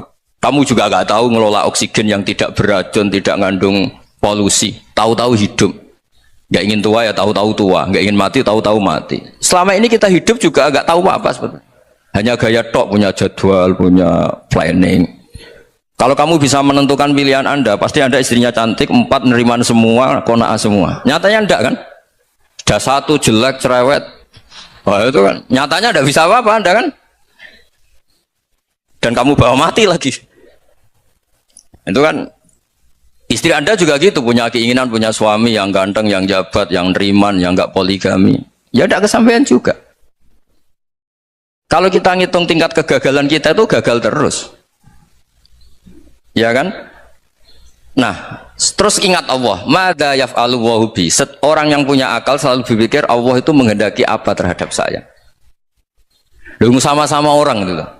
Melihat orang yang serius, itu kata Anda itu pemikir berat, serius, senang punya tokoh yang merengut karena kamu anggap serius. Tapi sebagian orang anggap orang yang serius itu wong merengut, wong masam, wong muka kok ditekuk. Jadi sama itu hati ya muqallibal qulub tsabbit qalbi ala dini, karena kita enggak tahu cara berpikir kita tentang orang lain, tentang sekeliling kita. Misalnya kita orang baik yang jenis ngurmat fakir miskin, ada orang bangun masjid mewah itu janggal. Apa artinya masjid mewah kalau banyak orang kelaparan? Tapi kalau yang jenis pendidikan, apa artinya masjid mewah kalau tidak bisa ngaji? Nanti yang jenis infrastruktur, apa artinya ini kalau semuanya punya sudut pandang yang berbeda-beda. Dan Islam mengapresiasi semua kebaikan. Tapi katakan semua kebaikan itu adalah kehendak Allah Subhanahu wa taala. Karena apapun baik Anda itu pakai fasilitas yang diberikan oleh Allah Subhanahu wa taala. Sehingga ini yang disebut qulillah tsumma darhum fi khawdihim yal'abun. Ya kembali tadi ke tema-tema bahwa keseharian Anda ini sudah Islami. Saat Anda tidak bisa melakukan apa saja. Saya sering ada jenazah, biasanya kalau tetangga meninggal saya sering disuruh ngelepas. Saya bilang orang ini baik karena sering ngelamun di rumah, sering nganggur di rumah. Ditanya sama anaknya, kenapa Gus nganggur baik? Ya kalau dia nganggur artinya juga nggak berbuat sesuatu yang maksiat kan? Ya kan, orang nganggur di rumahnya ya tidak bunuh orang, tidak maling, tidak korupsi, ya namanya nganggur di rumah. Lah cuma istri cara pandang nganggur gak menghasilkan uang gitu. Tapi juga gak menghasilkan kriminal kan? Jadi sebenarnya Islam itu makanya kalau sampai ngaji usul fikih itu ada kitab usul fikih namanya Lubul Usul, itu terkenal sekali di pesantren itu. Itu kalau ngapresiasi keseharian itu luar biasa. Izma min mubahin illa wa yatahaqqaqu bihi tarku haramimma. Karena keseharian yang mubah saat Anda lakukan itu ada kehebatan yang luar biasa, yaitu meninggalkan haram. Makanya dulu banyak orang-orang alim ketemu temannya itu guyon sampai semalaman. Itu biasanya yang semangat Islam itu, kiai kok udah tahajud, kiai kok udah witir.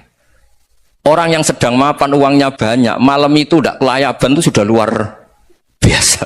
Melawan nafsu supaya tidak maksiat itu sudah luar biasa, supaya lupa guyon sama temannya semalaman sampai subuh, gejlok-gejlokan ngenang zaman miskin, zaman kuliah gak jelas, zaman apa.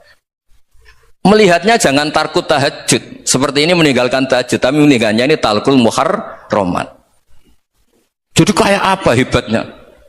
Sehingga Imam Ghazali punya riwayat yang agak unik. Hatta takuna ibadatu akhiri hadil ummah iku an-naum. Sehingga suatu saat ibadah terbaik umat ini itu tidur gitu. Itu kan riwayat kontroversi. Ketika Imam Ghazali ditanya, kenapa iya? Kenapa kamu mulai keluar dari rumah itu sudah banyak maksiat, melihat perempuan yang enggak mahram, melihat fenomena. Tapi kalau kamu tidur itu enggak melihat apa-apa. Tapi juga kamu jangan menganggap tidur itu ibadah betul. Saatnya melakukan fardu ain malah masih tidur. Tapi itu sudut pandang yang menjadikan kita Islam itu gampang. Jadi saat Anda tidak bisa aktivitas apa-apa, misalnya ada beberapa orang yang lumpuh. Lumpuh itu memang nggak bisa Jumatan, nggak bisa ibadah, tapi dia juga nggak bisa maksiat. Tidur itu memang Anda saat itu tidak bisa tahajud, tidak bisa witir, tapi saat itu ada zina, ada maling, tidak gosipkan orang, tidak bully orang, tidak menanamkan kebencian, tidak hasud. Sehingga tidur menurut Allah Ta'ala wa min ayatihi manamukum billaili apa? Wan nahar. Karena di tidur itu selain ada unsur istirahat, jaga kestamina, juga ada unsur meninggalkan beberapa keburukan. Nah, saya mohon ibadah yang keseharian ini kita jaga. Supaya kita semua baca ayat itu fasih. Fasih itu tertanam di hati. Allah itu siapa? Alladzi at'amahum min ju'i wa amanahum min khauf. Dan Allah kalau cerita di Quran itu anna sababnal ma'a sabba thumma syaqaqnal ardha wa syaqqa fa ambatna fiha habba wa inaba wa qadba wa zaituna wa nakhla wa hada'iqa hulba. Kamu tahu saya ini siapa, kata Allah? Saya ini adalah Tuhan yang menurunkan air, kemudian ada tanaman banyak, habba wa inaba wa qadba, ada zaitun, ada tin, kalau orang Jawa mungkin ada tela, ada padi, ada mangga, ada pisang. Sudah. Wa inaba wa zaituna wa nakhla wa hada'iqa hulba, ada perkebunan yang lebat. Tujuannya apa? Mata Allahkum, silahkan kamu pakai, kamu nikmati. Tapi karena kadang kita ini punya ide-ide besar. Tadi untuk syukur saja nunggu punya istri riman, rumah baik, tetangga baik, komunitas baik, semuanya baik baru syukur. Lama-lama nanti ada di surga, syukurnya nunggu surga paling kelas A. Itu sudah ada yang menghuni Rasulullah, kamu nggak boleh di situ. Masa untuk syukur saja repotnya, Masya Allah. Jadi mohonlah Quran yang kalau Anda hafalkan juz amma itu kan ada ayat-ayat yang kayak tadi. Ya, fal yang dzuril insanu ila ta'ami. Coba lihat apa yang kamu makan ya, dari mana? Dan untuk mempertahankan hidup kamu keseharian. Jadi jangan kira ibadah itu harus membentuk komunitas yang versi Anda. Ibadah itu harus hal yang mulu-mulu. Kesehariannya Anda alami. Loh, ini saya tidak bikin-bikin. Saya ngaji bukan karena berdasar pesanan. Itu ayat yang saya baca kan betul ada ayatnya kan. Fal yang dzuril insanu ila ta'ami anna sababnal ma'a sabba thumma syaqaqnal arda syaqqa fa ambasna fiha habba wa inaba wa qadba wa zaituna wa nakhla wa hada'iqa ghulba. Terusannya apa? Mata lakum, silakan kamu nikmati. Mata itu silakan kamu nikmati. Ya kayak sampean dikasih hidangan ya makan. Ya sudah makan, habis makan ya minum, habis itu ngantuk ya tidur. Ya sudah normal-normal saja. Kayak apa indahnya Islam. Tapi Anda mencari Islam yang gimana lagi? Nah, itu yang diajarkan guru-guru kita, diajarkan sanad kita sampai Wali Songo, sampai Rasulullah SAW. Bahwa pada akhirnya ada jihad, ada perang. Itu dulu memang perang, bukan membunuh, beda. Dulu kita dijajah Belanda ya perang, dan itu normal karena kita dijajah. Ketika orang lain ingin baik sama kita, wa in ahadum minal musyrikin astajaroka ya fajirhu hatta yasma'a kalam Allah. Kalau mereka ingin baik ya kita baik. Makanya ada istilah musta'man, mu'ahad. Kalau mereka ingin damai, berdampingan dengan kemajmukan ya itu yang lebih baik. Karena memang Islam menghormati proses perdamaian. Wa in janahu lis-salmi ya fajnah Lah kalau ingin damai ya kita harus damai. Jadi andai kan dulu Belanda datang ke Indonesia kok minta besanan gitu. Ya mungkin kita juga seneng karena memperbaiki hidung kan kalau minta besanan gitu. Nah tapi wong jajah dulu itu kan masalah kan? Apa? Masalah kan? Jadi saya mohon ya, jadi apa ya? Makanya saya tadi minta sama Bapak Kadensus kemarin juga pernah main ke saya. Jangan sering ketemu saya ini sudah uzlah, saya ini sudah mau daftar jadi resi. Saya itu kemarin di muktamar juga agak datang, acara di Jogja juga sudah. Karena memang keluarga saya dulu itu mbah saya, bapaknya bapak saya itu enggak keluar rumah itu puluhan tahun. Memang punya adat uzlah. Ya makanya ngaji saya ngaji aja yang gampang-gampang aja, yang enggak orderan, enggak pesenan ngaji aja dulu yang gampang. Saya ikhlas, yakin betul saya ikhlas. Ikhlas itu menurut saya itu roh. Orang enggak ikhlas itu menurut saya itu orang aneh. Ikhlas itu gampang, sudah saya bilang. Kalau kamu yakin ilmu itu milik Allah, ngasihkan juga ikhlas itu milik Allah. Apa sih yang kamu punyai sehingga kamu udah ikhlas? Uang milik Allah, energi kita milik Allah, bumi milik Allah. Kemudian kamu merasa memiliki. Merasa memiliki itu kalau dalam ilmu tasawuf sudah kesalahan kan? Bagaimana Anda punya? Coba tahu-tahu tanah itu kok milik Anda? Karena saya beli, saya beli dari orang, dari Zaid. Padahal yang asli punya itu Allah. Apa benar kamu pernah beli sama Allah?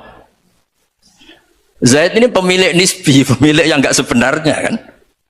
Ya enggak? Yang benar-benar pemilik itu Allah. Kok kamu ngerasa itu bumi kamu itu atas nama apa? Coba. Milik kan harus beli atau dikasih. Enggak semua kan? Nah, makanya terfamsu fi manakibiha, dan Allah menyebutnya, sudah saya ini yang menciptakan bumi. Waladzi ja'ala lakumul arda dhalulan. Dan Allah menyebutnya sederhana, famsu fi manakibiha, silakan jalan-jalan. Terusannya apa? Wakulu mirizki, silahkan makan-makan. Jadi Islam itu yes. Ya makanya kiai-kiai itu ada acara makan, sampai ada guyonan fikuli makanin makan di setiap tempat ya makan. Perasaan saya juga seluruh ulama di dunia, saya ulang lagi, perasaan saya juga seluruh ulama di dunia, bahwa Islam masuk itu macam-macam sebabnya. Dulu kita tahu, kita sebagai warga Indonesia, Islam masuk itu ya dibawa orang yang agak kedunian, ya kayak jenengan lah kira-kira gitu. Ya kayak mbak-mbak ini, ya agak-agak mata duitan gitu. Karena kita tahu rata-rata ahli sejarah mengatakan Islam di Indonesia dibawa kiai apa pedagang. Pedagang tuh nyari uang apa nyari dakwah kira. Ya semoga Anda mirip-mirip seperti itu. Ya jadi nyari uang karena ada nurani Islam, sehingga tetap saja membawa Islam.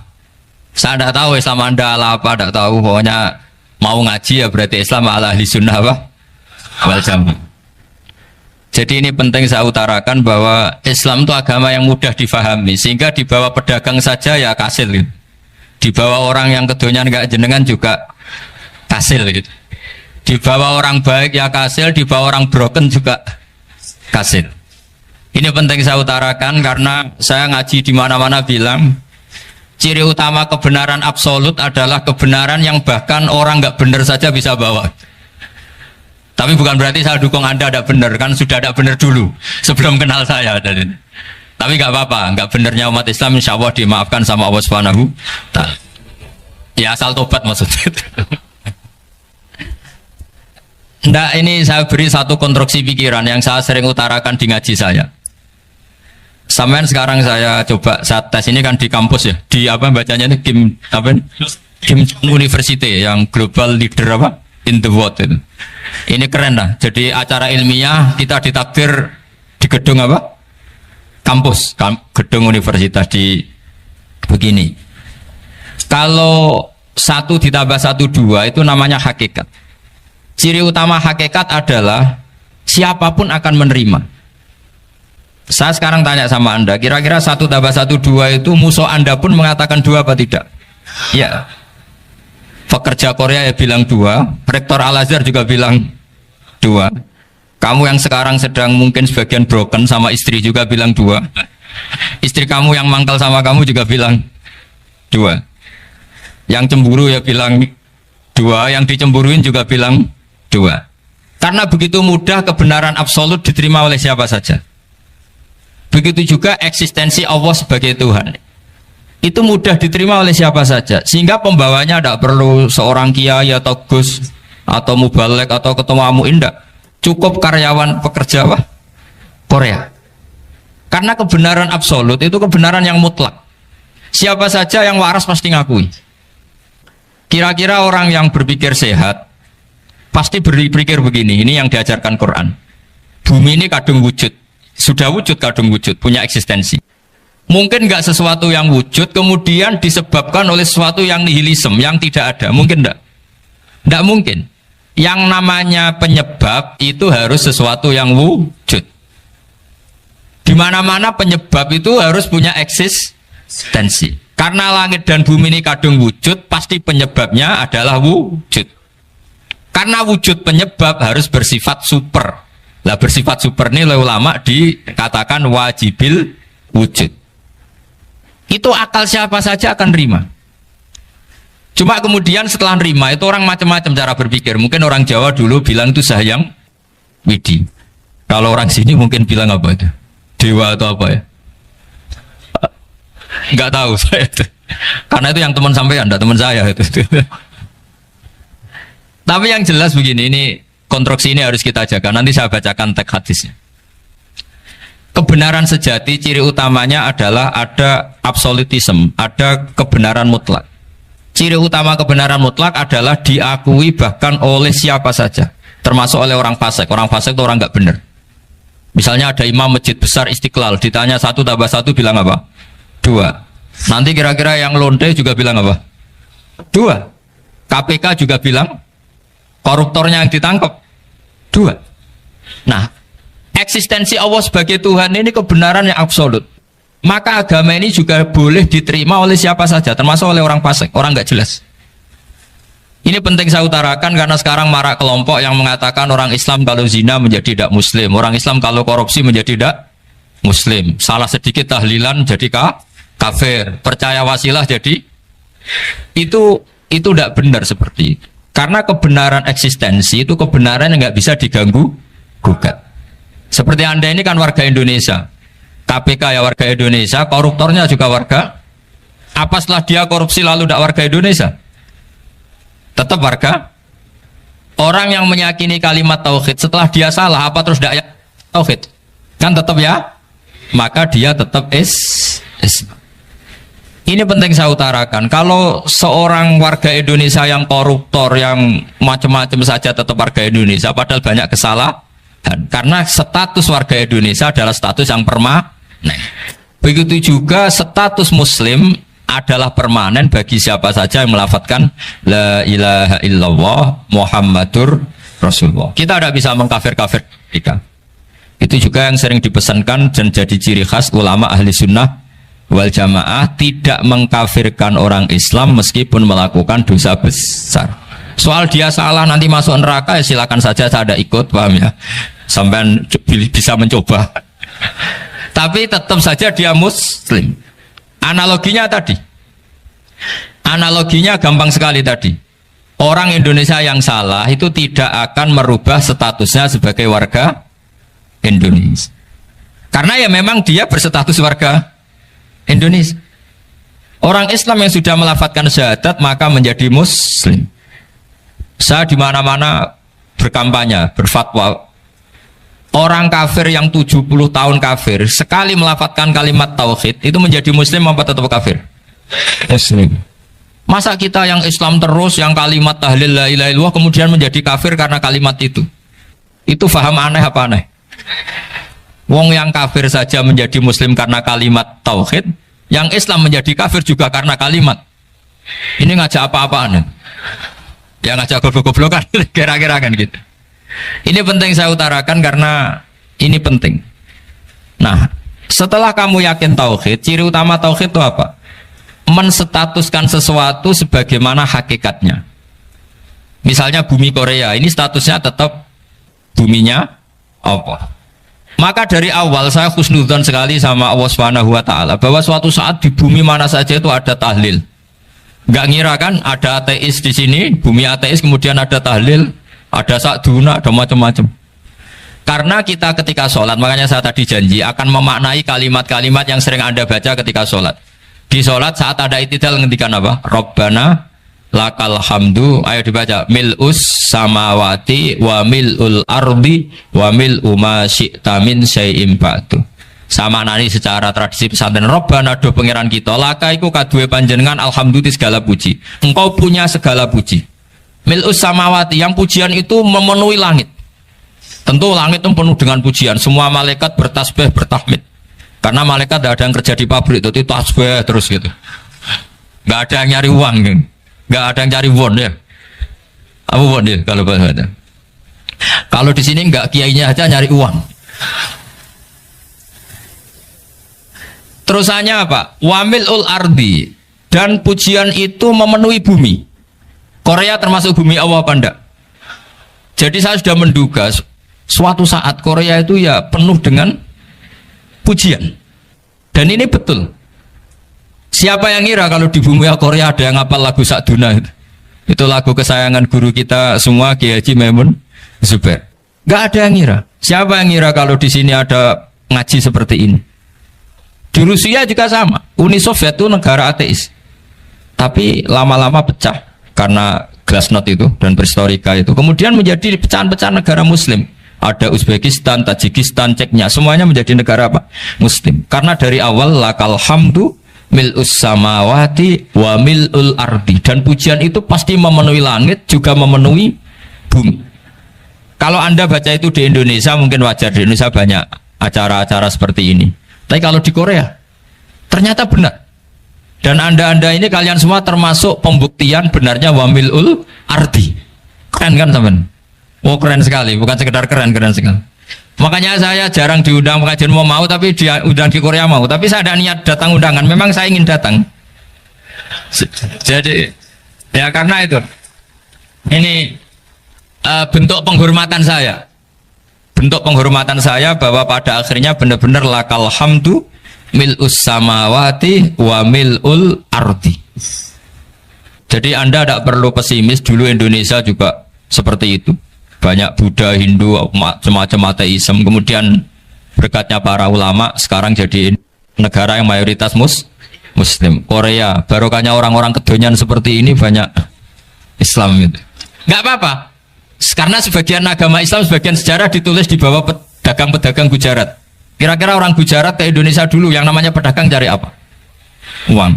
Tapi namanya orang Islam, hatinya tetap adanya tauhid. Nyari uang ya tetap sambil dakwah. Kalau yang ke Korea langsung kiai mungkin tidak seramai ini Islam. Karena kalau kiai datang langsung dicurigai jadi misionaris, jadi ribet malah. Tapi kalau sampean nggak ada yang curiga, namanya pekerja saja nyari uang, dan itu memang fakta. Cuma kadang ya sadar terus ya bagus lah seperti itu. Nggak apa-apa. Maksud saya ini saya memberi support, memberi tasjek bahwa Allah itu luar biasa. Jadi kalau ingin menyebarkan agamanya macam-macam. Kadang kiai tidak bisa mengislamkan orang, itu anak-anak mahasiswa pacaran itu banyak yang pacarnya itu masuk Islam. Tapi sampean jangan bilang pacaran halal, ya tidak pernah halal. Tapi Allah kalau menghendaki memberi hidayah itu jalannya macam-macam. Ada yang lewat kerja, coba yang bayangkan ada tahlilan di Korea itu semua kiai tidak pernah bayangkan. Tapi setelah banyak pekerja di sini kemudian mereka insaf atau sedang insaf tidak tahu ini. Sampai kapan insafnya juga tidak tahu. Tapi yang jelas ini hebat, ini apa? Hebat. Tahu-tahu ya seperti ini. Makanya iman saja Rabbana lakal hamdu mil'us samawati wa mil'ul ardi. Masih ditambahi wa mil'u ma syi'ta min syai'im ba'du.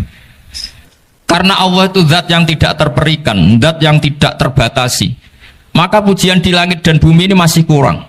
Masih ada apa saja yang nanti akan dipenuhi oleh pujian kepada Allah Subhanahu wa ta'ala. Wa mil'u ma syi'ta min syai'im ba'du. Dan pujian kepada Engkau ya Allah akan memenuhi semua ruangan yang Engkau kehendaki. Mungkin suatu saat negara-negara yang sekarang yang paling minim Islam itu di Amerika Selatan, kayak di Argentina dan sebagainya, itu nanti suatu saat juga penuh dengan pujian, karena tetap Rabbana lakal hamdu mil'us samawati wa mil'ul ardi wa mil'u ma syi'ta min syai'im ba'd. Saya di Jogja setiap akhir ngaji saya ajarin wiridan. Mungkin wiridan ini tidak asing bagi jenengan karena sering saya baca. Subhanallah wa bihamdihi adada khalqihi wa ridho nafsihi wa zinata arsyihi wa midada kalimat. Bahwa kita memuji Allah itu adada khalqi, sesuai jumlah makhluk Allah. Semua makhluk Allah meskipun kelihatannya mengecewakan, ini semuanya memuji sama Allah Subhanahu wa taala. Meskipun kadang kita kecewa, kadang kita tidak cocok. Coba barokahnya Anda ini agak-agak kecewa gitu dengan Indonesia karena nggak menyediakan lapangan kerja untuk Anda. Tapi ya nggak kecewa-kecewa amat ya, agak-agak saja. Karena Anda tetap semua mencintai Indonesia. Gara-gara agak-agak kecewa cari negara lain. Akhirnya di Korea, ada yang di Jerman, ada di Inggris. Tapi bawaan pernah ngaji di musola, Islam ini ke bawah.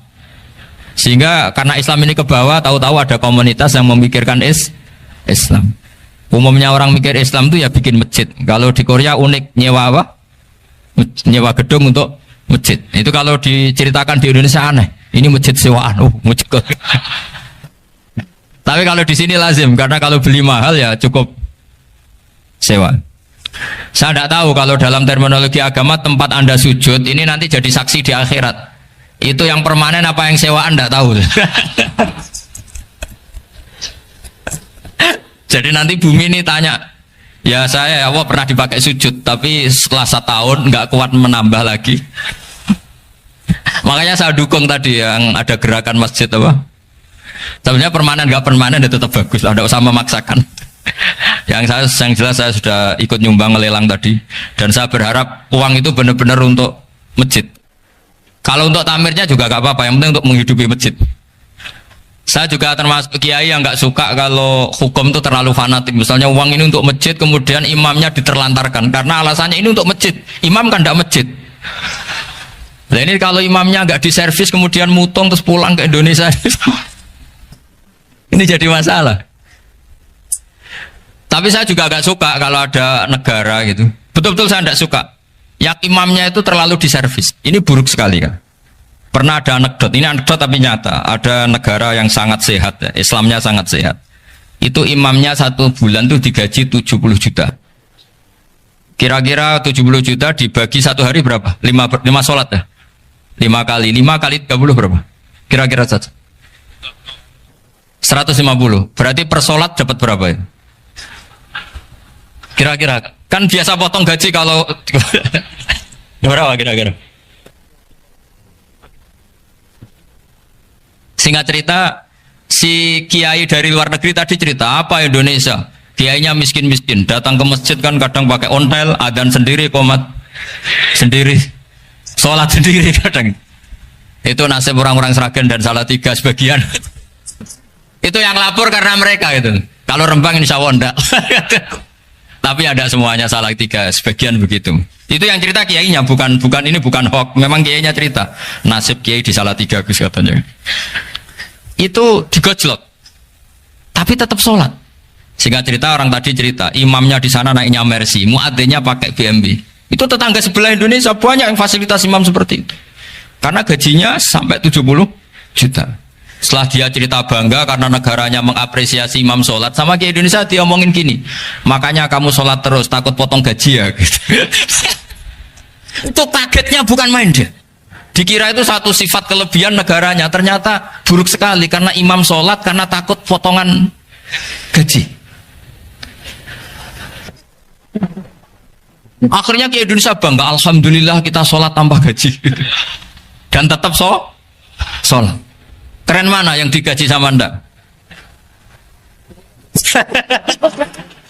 Ini yang di atas ini banyak calon imam. Tidak keren mana imam yang digaji sama Anda? Keren yang enggak. Tapi kalau pertanyaannya dibalik, keren mana jamaah yang peduli imamnya sama yang enggak peduli? Jadi jawabannya harus tetap seperti itu. Imamnya keren yang ikhlas, tapi jamaahnya keren yang peduli imamnya. Jelas ini ya fatwa saya ya. Gimana? Imamnya baik yang ikhlas, tapi jamaahnya baik yang peduli nasibnya. Tapi sekali imam dari awal gak ikhlas itu harus di PHK. Itu bahaya bagi agama kalau awalnya sudah ada ikhlas. Karena nanti setelah habis subuh terus dihitung. Wong setahu saya sholat terus kok kenapa gajinya tinggal segini? Ya, setahu saya sholat terus kok gajinya tinggal segini. Terus nanti tamirnya bilang kemarin duhur Pak Yai tidak ngimamin, Kemarin asar ndak ngimamin. Terus dihitung. Bisa enggak agama akan berjalan seperti itu? Enggak kan? Ya makanya pertanyaannya tadi, suka atau punya imam ikhlas? Suka. Tapi imamnya juga suka kalau jamaahnya peduli.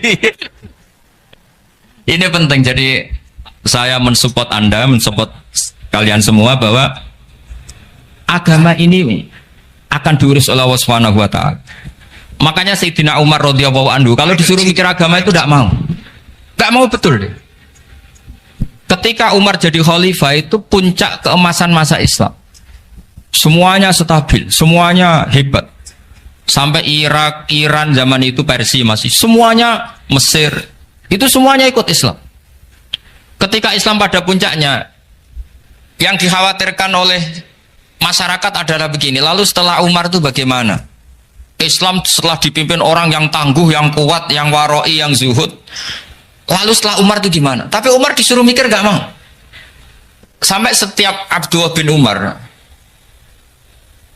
jalan-jalan di kampung-kampung itu abahnya dianggap pecundang. Tahu zaman pecundang, orang yang nggak tanggung jawab. Karena orang-orang bilang gini, ya Abdullah bin Umar, bagaimana pendapat Anda kalau ada penggembala kambing di tengah hutan atau di tengah padang rumput, kemudian dia ninggal gelanggang kambingnya, kamu anggap penggembala ini gimana? Oh itu penggembala yang dolim itu. Pasti kalau kambing ditinggal ya kacau. Apalagi nih umatur Rasulullah Shallallahu Alaihi Wasallam. Ini abah kamu tidak pernah wasiat, tidak pernah ngatur suksesi. Lalu Islam setelah dia bagaimana? Suruh dia ngomong penggantinya siapa? Karena beliau sudah sepuh, harus ada suksesi. Akhirnya Abdullah bin Umar lapor ke Umar. Ini gimana abah orang mengkomplain begini. Apa kata Umar? Agama itu beda dengan kambing katanya. Agama itu milik Allah Subhanahu. Mbok saya pikir, tidak saya pikir tetap jalan. Nah ini terbukti, jangan ulama ya ndak, mufti ya ndak, tapi bisa menjalankan agama. Kalau agama sampean pikir malah rusak, sudah pokoknya lakukan saja, tidak usah dipikir. Akhirnya betul, karena agama ini milik Allah. Soal kita serius memikirkannya itu karena khidmah, karena kita ingin berbakti pada agama. Tapi Anda tidak boleh berpikir kalau agama ini butuh pemikiran Anda. Beda loh ya. Kita khidmah agama serius karena kita ingin mengkhidmai agama. Tapi agama ini tidak pernah butuh kita, karena agama ini akan diurus oleh Allah Subhanahu. Coba pas sampean kecil, orang jilbaban di Indonesia itu banyak apa banyak sekarang? Banyak sekarang. Kiainya mutu orang dulu apa mutu orang sekarang? Tapi perkembangan Islam itu ramai sekarang apa ramai dulu? Ramai sekarang. Islam menyebar di seluruh dunia itu zaman Wali Songo, zaman sampean keren mana? Keren sekarang. Kualitas solehnya sampean sama Wali Songo? Wali Songo. Ini betul. Karena agama ini diurus oleh Allah Subhanahu wa taala. Maka kata Sayyidina Umar, agama ini innallaha ta'ala yahfadzu dinah. Innallaha ta'ala la yudhi'u khilafatahu waladina. Allah itu tidak akan menyia-nyiakan agamanya. Ini terbukti. Agama ini pernah dipimpin orang terbaik di dunia, yaitu Rasulullah Shallallahu Alaihi Wasallam. Ketika beliau intakola ila rofiqil ala, ketika beliau pindah ke alam sana, diteruskan oleh sahabat yang tentu jauh di bawah Rasulullah. Diteruskan tabiin, diteruskan para wali songo, diteruskan yang sampean yang jauh di bawah wali songo, sejauh-jauhnya. Tapi agama jalan sampai Korea. Agama jalan sampai apa? Dulu Wali Songo itu hanya sampai Mojokerto, sampai Tulungagung. Di bawah sampean, Kelayaban sampai mana nih? Korea. Coba kalau Allah nggak ngurus, nggak bisa. Yang gerakkan hatinya sampean peduli sama masjid siapa? Allah Subhanahu wa taala. Yang menggerakkan hati sampean peduli sama agama siapa? Allah. Tapi yang menggerakkan sampean ke Korea apa? Uang kan?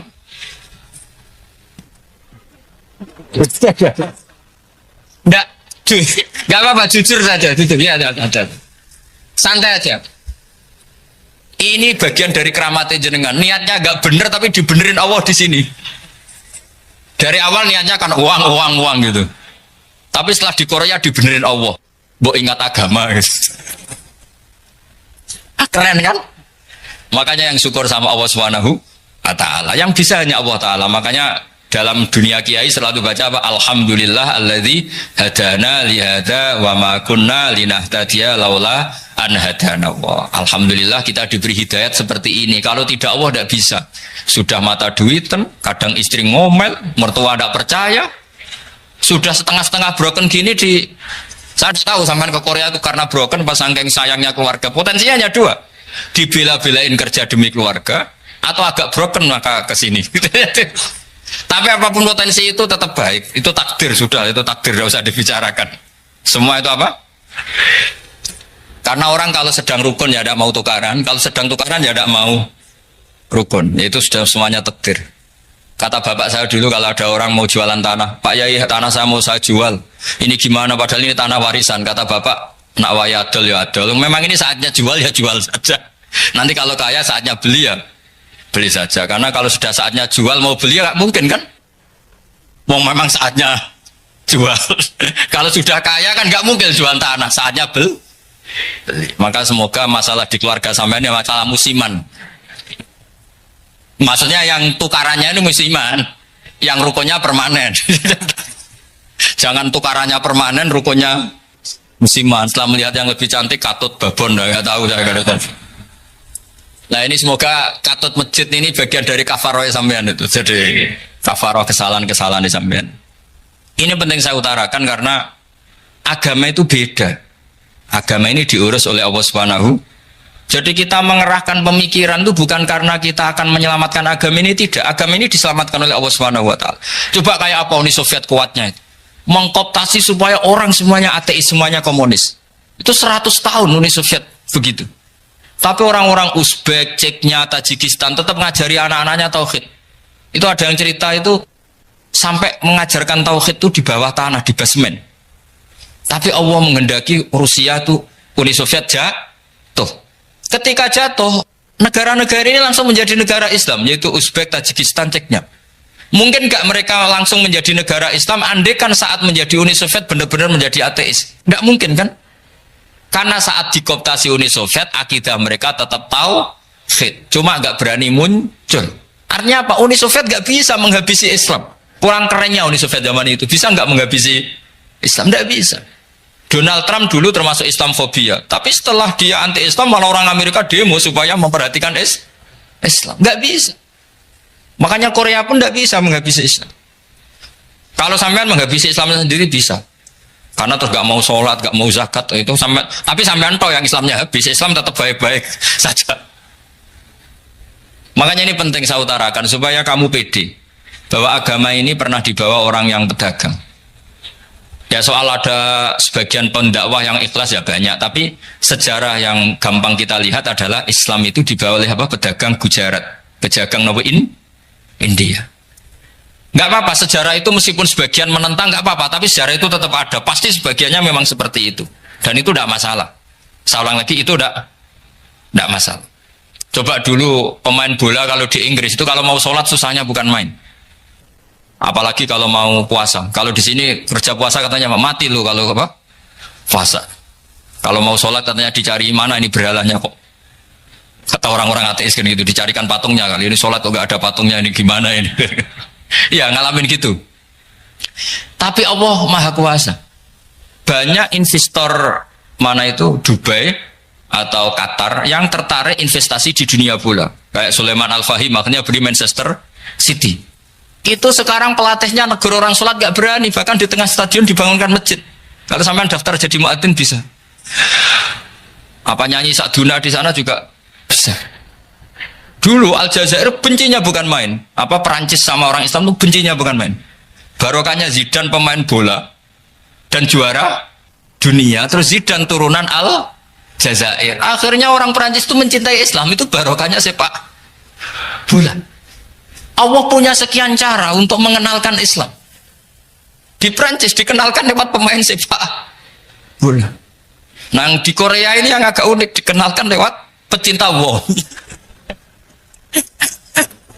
Saya jamin ini tidak apa-apa, sudah tidak apa-apa, sudah aman. Jamin aman. Pokoknya alhamdulillahilladzi hadana li hadza wa ma kunna linahtadiya laula an hadana. Karena agama ini dibawa oleh Allah Subhanahu wa taala, yang menjaga juga Allah Subhanahu wa taala. Sama tidak usah khawatir. Kalau ada kelompok tertentu yang mengkhawatirkan Islam, sekarang Islam bahaya gini-gini, itu kurang roja, itu kurang optimis itu. Harapannya sama Allah tipis, harus ngaji lagi. Agama ini limangka nayarjuwa hawal yaumal akhir. Agama ini bagi yang terus-menerus berpengharapan kepada Allah Subhanahu wa taala. Agama ini limangka nayarjuwa, coba bahasa Arabnya roja, yarju, rojaan. Maknanya harapan. Jadi agama ini bagi yang selalu berpengharapan, bukan yang pesimis, bukan yang hati kecil, apalagi yang tukang putus asa. Coba agama ini begitu luar biasa, dibawa orang yang macam-macam. Tadi di Perancis dibawa oleh pemain apa? Bola. Ada masjid di Inggris itu ya dibawa mahasiswa-mahasiswa itu yang dulu sebagian yang nggak pernah ngaji, setelah di Inggris bikin komunitas pengajian. Di Korea dibawa tadi pecinta apa? Tapi lama-lama cinta Tuhan. Karena ya memang sebenarnya sudah cinta Tuhan. Cuma ya cara cinta ini nunggu punya uang Ya sudah, alhamdulillah seperti ini sudah luar biasa sudah. Insya Allah diterima oleh Allah Subhanahu wa taala. Saya selalu berharap semoga ini tetap satu bukti bahwa Allah itu harus kita sembah di mana-mana. Karena tadi Allah akan selalu Rabbana lakal hamdu mil'us samawati wa mil'ul ardi wa mil'u ma syi'ta min syai'in ba'du.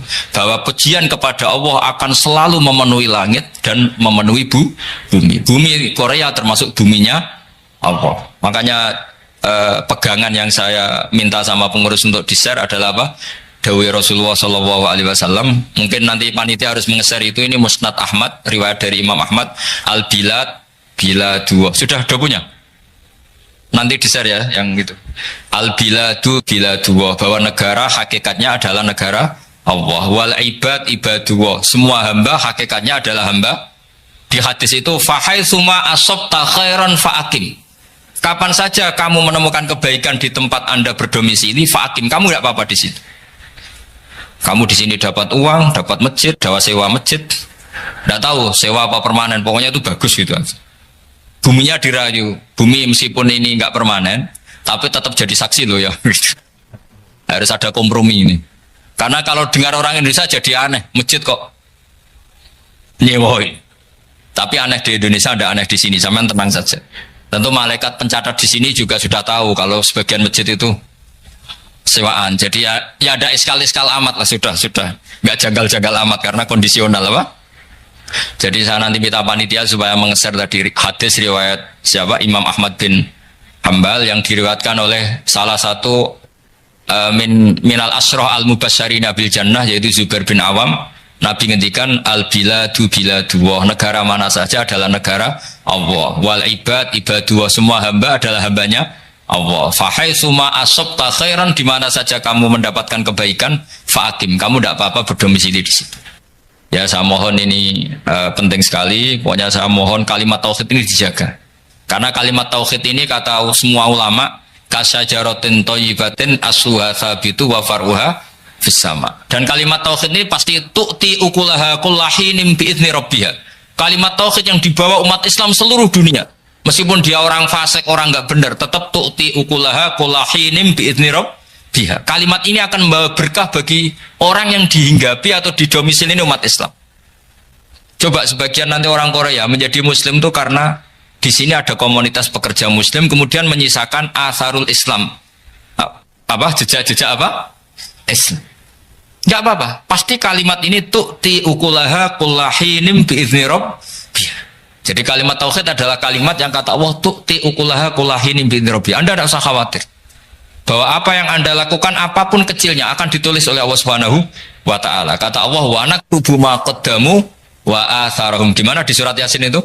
Inna nahnu nuhyil mauta wa naktubu ma qaddamu wa atharahum. Saya bisa menghidupkan orang mati dan semua amal kalian saya tulis, kata Allah. Wa atharahum, dan jejak-jejak yang pernah kalian lakukan juga ditulis.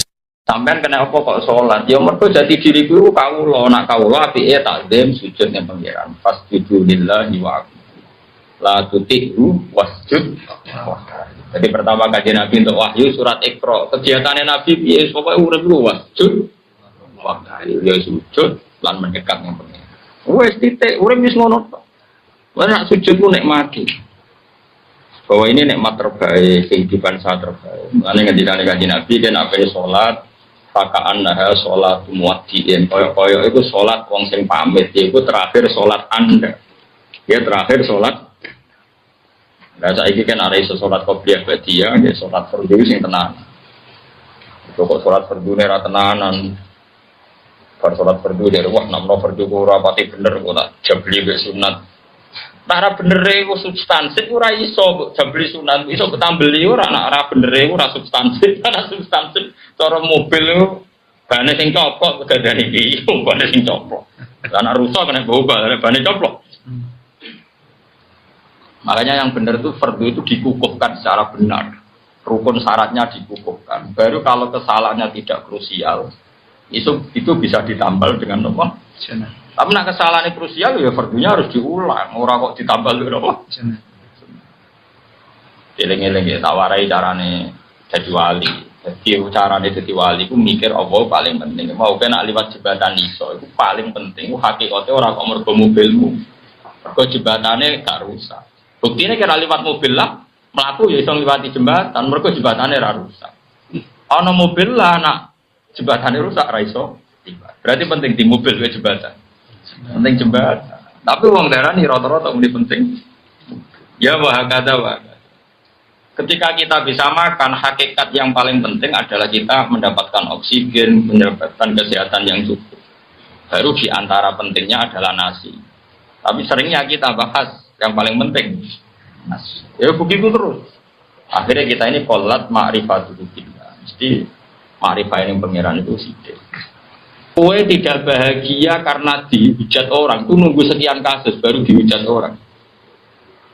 Nah dihujat wong lagi susah, wong kok dimaki-maki wong harus susah. Sebelum orang lain menghujat Anda, hakikat Anda sudah orang yang menderita karena Anda sering menghujat diri sendiri.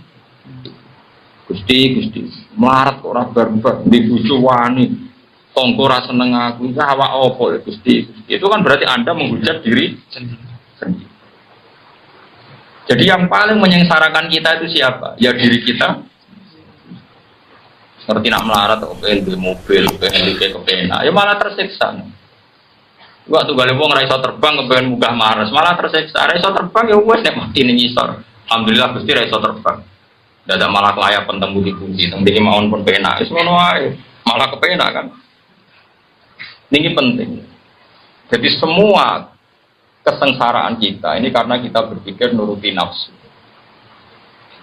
Andai kan kita tidak berpikir nuruti nafsu, maka kita tidak pernah sengsara. Misalnya sampean urip tukaran mbek wong, tanggamu ngrasani kowe nuruti syariat Allah. Alhamdulillah Gusti dirasani tangga, dosa kula kurang.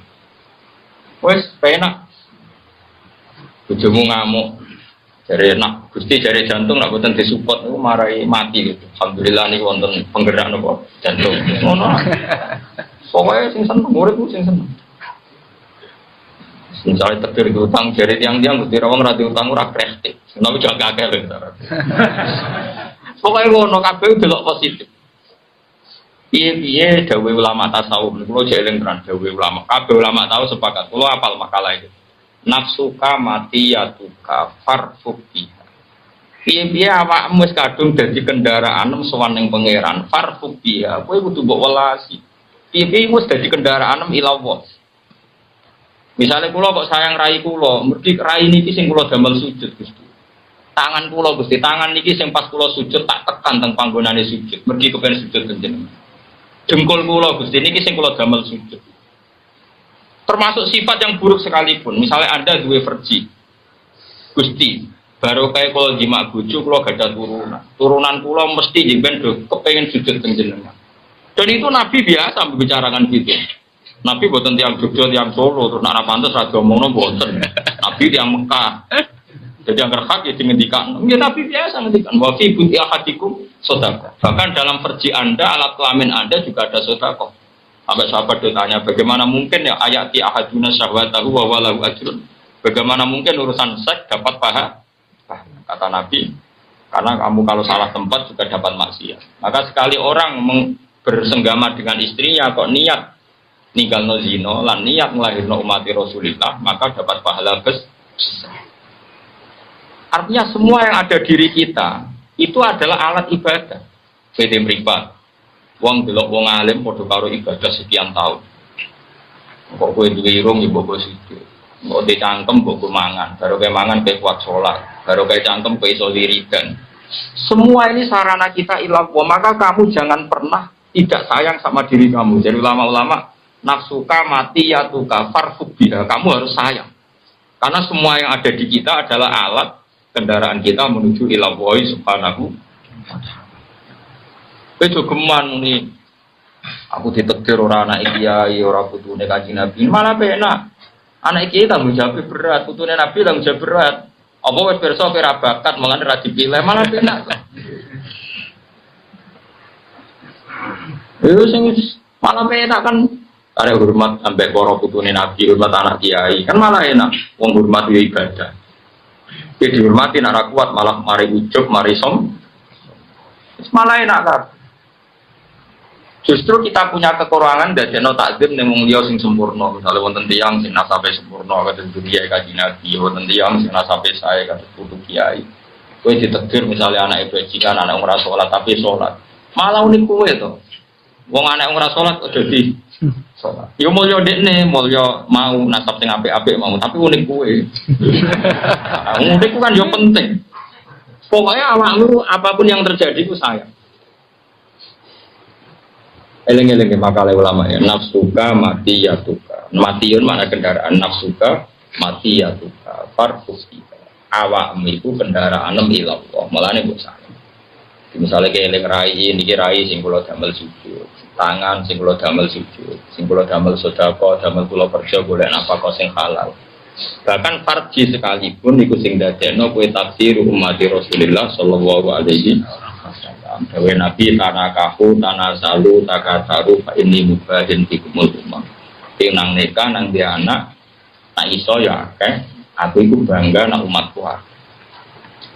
Cuma anak zaman akhir tak tafsiri nak iso ya sing akeh. Perkara ini zaman akhir kadang wong ra siap anake akeh. Baru ya ora karuan. Itu maksudnya nak iso ya akeh. Ya sing dadi kebanggaane Kanjeng Nabi. Aja akeh terus ning dalan-dalan niku njogo lampu wah iku repot. Eleng-eleng. Jadi kita ini punya nafsu dan nafsu ini alat kita masuk surga. Mulanya dawuh Umar bin Abdul Aziz kula eling. Min mana kibi Umar bin Abdul Aziz itu dia ngetikan begini, kula eling makalah. Innali nafsan tawwaqah. Saya ini punya nafsu yang sangat-sangat berontok. Berontok itu nak cinta, nak seneng itu ora kebendung. Umar bin Abdul Aziz dia ganteng ya, ganteng anak rojo. Wong wong wedok seneng dekne wong calon putra mahkota. Bareng dekne dadi khalifah awake kurun teh. Padahal pas jabat. Ditakoki. Kena opo sampean saiki kok puru padahal jadi presiden. Innali nafsan tawwaqah. Karena saya punya nafsu sing sangat berontok. Aku zaman nom sekali seneng cawe itu kudu kasil dari bojoku. Saiki aku ya kepengin bus warga kudu kasil. Tidak rino poso nak bunyi tahajud. Aku innali nafsan tawa. Orang kaya aku seneng duit tenanan, bareng seneng tahajud tak beri. Oh itu gak pria, itu gak ada selera belas. Seneng duit tenanan, seneng cawe itu tenanan, bareng seneng pangeran sholat be angop. Kewani angop ngarepe pacar murah wani. Nom-nom saiki pecundang, seneng. Nak pacaran muacak mlidit wapi, bareng pe sholat be angop. Mestinya nak kue di nafsu sing tawako, sing bronto, harus fair. Nak bronto cawe doa kue siap-siap seperti itu, pemenang bronto mbek suar. Itu hebat Umar bin Abdul Aziz kan. Innali nafsan tawako. Saya ini sekali dua kesenangan kudu kasih. Aku zaman nom seneng cawe itu kudu kasih. Saya kan aku tuwa kepingine swarga kudu kasih. Nak rinon ku poso. Nak bengi niku tahajud. Mboten wani mangan gajine wedi nak ndekne dadi Amirul Mukminin ora sukses. Mulane tenggene kitab-kitab darani khamisul khulafa, khalifah niku sekawan. Ana khalifah dinasti tabi'in utawa tabi'in ya namung sinten Umar bin Abdullah. Lan disebut apa ya khamisal khulafa, gelar napa ya khamisal khulafa. Sampai. Jadi misalnya kados kula sebagai wong alim pengen tenan umat Nabi niku iso ngaji. Sekali ngaji ya seneng tenan, kula lara lah ngaji nggih mari seneng tenan. Saya nak urusan ra ngaji ini kula rada tersiksa. Ojo kok muni seneng tapi ora sithik prai. Anu kula mbek kiai-kiai yang loro prai niku rada engkar. Kok mboten ngaos nembe sakit. Kula rada engkar. Padahal pas nembe sakit salami templek ditampa mestine kula mboten sakit nampi nembe sakit kan dadi fair. Pas mulang sakit juga alasan prai, pas disalami templek sakit lah. Nompo cara kula ora fair, cara kula lho ya. Tapi sampean udah anut cara kula, rusak wong akeh paham. Cara kula iku ya biasa wae, nak lara isih kuat mulang nggih mulang. Wong mulang ora kudu teng majelis, misale teng rumah sakit sampean lara kan iso ngaji mek sing niliki. Ndak kiye pe ngomong apa ora ngomong ngaji. Wong ngaji di mana saja kapan saja. Karena tadi innali nafsan tawaqah, saya punya nafsu sing sangat berontak. Saiki tatuku nafsi ilal jannah kata beliau. Saiki nafsuku berontak ning swarga, maka saya akan menghalalkan segala cara. Diri saya akan saya pergunakan dengan segala cara untuk menuju nopo swarga. Lane niku irji ila rabbiki radiyatan mardiyah. Carane piye? Orientasine ning pangeran. Lagi rumusé nopo? Fadkhuli fi ibadi. Kowe ngrasa bener-bener mau dadi kawula ning kene. Nang kawula ning pangeran ojo mentang-mentang juga terus ngatur-ngatur wong saenake dhewe, mentang-mentang wong alim saenake dhewe. Itu mlebu fadkhuli fi ibadi. Apapun hebat Anda harus merasa jadi ubudiyah, kemawulan yang pangeran. Jadi misalnya ke sholat, ya mergo diperintah pangeran. Budak kok kakean nafsu. Misalnya ke jadi budak, dikongkon masak majikamu, masak sate, terus dia kepengin, wah aku entek 20 untuk itu sopan tau? Ora sopan. Tapi budak tenan kon masak sate, ya masak sing tenanan, kok majikan tuh ben mangan sing enak. Ora kok koyo pengen mangan, padha kowe nek kepengin mlebu swarga ya salat sing tenanan, tapi rasa bayang mlebu swarga. Nak wis fatkuli fi ibadi kok lagi buat kuli. Jadi wong ora kepengine langsung swarga, tapi status kehambaannya tidak ditata. Kalau kalian malih, orang sekarang tuh ingin masuk surga, tapi status kehambaannya tidak ditata. Padahal urutannya kan fatkuli fi ibadi, kowe iku dadi kawulaku sing apik, sing ikhlas, sing orientasine ilallah lagi buat kuli jangan. Lengi-lengi ya ayat Tuhan nafsul mutmainnah irji'i ila rabbiki radiyatan mardiyah. Urutane napa? Fadkhuli fi ibadi lagi wadkhuli jannah. Kalau saiki diwalik ya mulai saiki nak salat nikmati sujud. Jadi sekali sujud nikmati Allah matur nuwun Gusti jenengan nektir kula sujud. Kayak apa? Celaka saya kalau saya tidak sujud jenengan. Bar sujud terus imam ngadeg Allahu Akbar. Gusti kula siap berdiri demi nanggung perintah amar ma'ruf nahi munkar. Jadi ngadeg niati posisi Anda berdiri siap ngemban perintah. Bariku ruko ya siap sungkem ning pangeran. Bariku ngadeg meneh muni Rabbana lakal hamdu bil samawati wa bil ardi wa bil ma syi'a min syai'in. Terus nganti salat selesai. Nak salat wis selesai lagi assalamualaikum warahmatullahi wabarakatuh. Kowe iku berhak selamat. Tapi nak salat wis ra karu-karuan mau demi ngeloni bidadari mau wis. Mulane iki rai-rai ras warga akeh nang kene. Perkara kita salate cek model. Ya tapi iso ditoto, wis saged napa? Saged napa? Toto. Mulai maghrib latihan ditoto.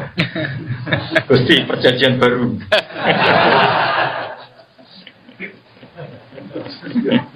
Gawe apa? Jadi orang perjanjian nama deh, Pak. Ini sholat model perjanjian apa? Baru mon ini demi jenengan Allahu Akbar. Dari malaikat tenan nih. Malaikat itu serah percaya, sampai mana serah percaya, gak meyakinkan. Saya ulang lagi.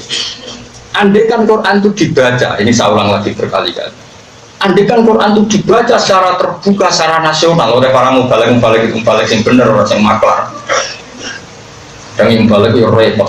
Balik pasti sakral. Cuma kalau sering kalau kritik itu, agar wong tukang pidato darane balik itu keliru kan. Sing darane mubalik man balagha anillah, sing nyampekno kebenaran sumpah apa itu jenenge mubalik. Cek dibaji cek ora, cek ning podium cek ora. Nabi itu di sifat wajib tabligh. Apa nabi nek ngendikan kebenaran itu tak ana podium, siapkan MC, kok aku tak ngendikan ono to ora. Ora ono Nabi ketemu Mustafa ya terus ngandani Mustafa, kadang bar salat kepengin ngendikan nggih. Ketika engko nek wong wedok takok wis kumpul ngaji ora ono MC-ne. Ya ora usah podio. Lha iku mubalik tenan iku mubalik bener iku. Tapi ora gelem ngomong barang kebenaran ana sing bayar, ana sing nanggap. Lagi gelem. Lah ngono tenan ya masalah. Tapi muga ora kadang-kadang tok. Andene ngono iku kadang-kadang tapi tenanane ngono ngisore panggung nang ngono tak dumane dunya akhirat. Kena ambek wong dhewean ngomong ra tenanan bareng panggung kok tenanan salamat. Ya alamat berarti dia ngomong kebenaran tenanan nak dibayar. Nah ora dibayar. Ora tenanan. Berarti ora krono pengenyar. Itu dikritik. Tapi kan rasa ngritik ora kelas e kualas. Lah jenengan kok ora aku beda, aku ora kowe kok. Senangan madakno barang ra padha. Wah aku nak kritik ngono-ngono iku kan cuma melo. Ini permainan sesama kiai. Lu masih Imam Ghazali Ihya itu kitabnya dimulai kitab ulama sul. Memang sama Ihya muji kiai tok. Ihya itu di antara dibuka ngarang kitab apa? Bab ulama sul. Semua Imam Ghazali namanya Ihya itu dibakar bolak-balik. Ihya itu pertama terbit dibakar kan Imam Rabi. Perkaranya dikawiti oleh ulama. Semua boleh ilmu lain pas sul. Untuk duit sul. Kiai kok ngomponan santri sul. Berarti santri kok budak diatur malah gitu sesuai hadun nafsi sul. Wah, kiai kafe malah apa ya? Orang dia apa bisa kiai sing hasutnya wali. Kiai bisa sing hasut wae. Wali. Wali itu apa iki srengenge terbit kok pulang. Berarti pengeran hari itu wali kok pernah.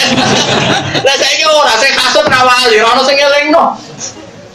Dhisik kok lah nganti dielingno Kanjeng Nabi ra wali lho. Qadiriyah itu ora seneng Imam Ghazali. Padha ulama ora seneng blas dene jenenge Imam Ghazali. Tapi padha wali ini. Iki ketemu Kanjeng Nabi. Oh iki. Ini lho Kanjeng Nabi sing boten seneng kitab kula. Terus jare Kanjeng Nabi dawuh, "Hati aliyah, saya ahli teluk." Berkali diceluk, "Saya aku wacana iki. Salah ning ndi kok nganti ora oleh wong iki." Waca. Berarti waca salah iki. Akhire kok dia tangi turu terus pengumuman saya besok ngorek ya loh. Di saya usik hasut wali, jadi didadani Kanjeng Nabi. Saiki kan padha wali ini. Akhirnya sing iki wae ngomong ngalor ngidul ora ono sing negur. Lah apa Nabi negur kowe kenal e ora? Bisa iku tak cerita bisa iku ora ono ulama terkenal kecuali disahno Rasulullah sallallahu alaihi wasallam. Saiki ora disahno MUI cukup. Disahno MC cukup bang MC Misyabul Fadilah mobil khusus mobil Fadilah yang diwaktu sah harus pokoknya sah MC Muniki Haji yo sah yang Bali ono Kiai yo sah bisa orang Imam Ghazali Imam Syafi'i kuat mesti itu dibandingkan Imam Bukhari pertama menerbitkan kitab Bukhari sing dadi ashahul kutub ba'da kitabillah sing dadi kitab paling sahih sausé Quran dan itu dan aku tidak meneliti hadis sesuai disiplin ilmu jenenge al-jarhu wa ta'dil mengecek kualitas rawi ini jenenge apa al-jarhu wa ta'dil. Lu tahu ini ada orang terkenal sangat-sangat soleh wonge alim Allah dan diparani Imam Bukhari itu pas makane khimar itu ucap Ki Jawa nang nyontone pitik asline zaman iku ora ono pitik persis contoh khimar tapi bagi Jawa contohnya dadi pitik mbok dimodifikasi dadi pitik khimar itu ucap. Terus dia gawa tibnan itu apa dedek dedak ya ditakok ning gone tangane. Lah khimar ku seneng aja parah. Bareng marek ape mangan terus dicekel. Ngono jar mabot semua. 5 dalam tak khudul hadis ini kaya orang sido ngaji hadis aku jenengan bodoni. Bodoni khimar kriminal dari Imam Bukhari. Jadi dari Imam Bukhari orang belajar dari ke Jawa contoh kurus pitik barang marek kok cek. Ini dari Imam Bukhari gak sih kok. Mereka tahu bodoh ini kita. Mereka tahu bodoh ini wong. Bodoh ibu bodoh ini memang liya. Ibu bodoh ini memang liya dok. Bodohmu yang korban kabeh. Agama ibu bodoh ini. Rasa masalah biasa. Zaman akhir. Salah kakean masuk. Wes tak rasa tobat wis kangelan. Kok mau arep-arep rahmate Allah. Wis tobatmu ora cukup. Salahmu ora cukup. Sing cukup namung rahmate.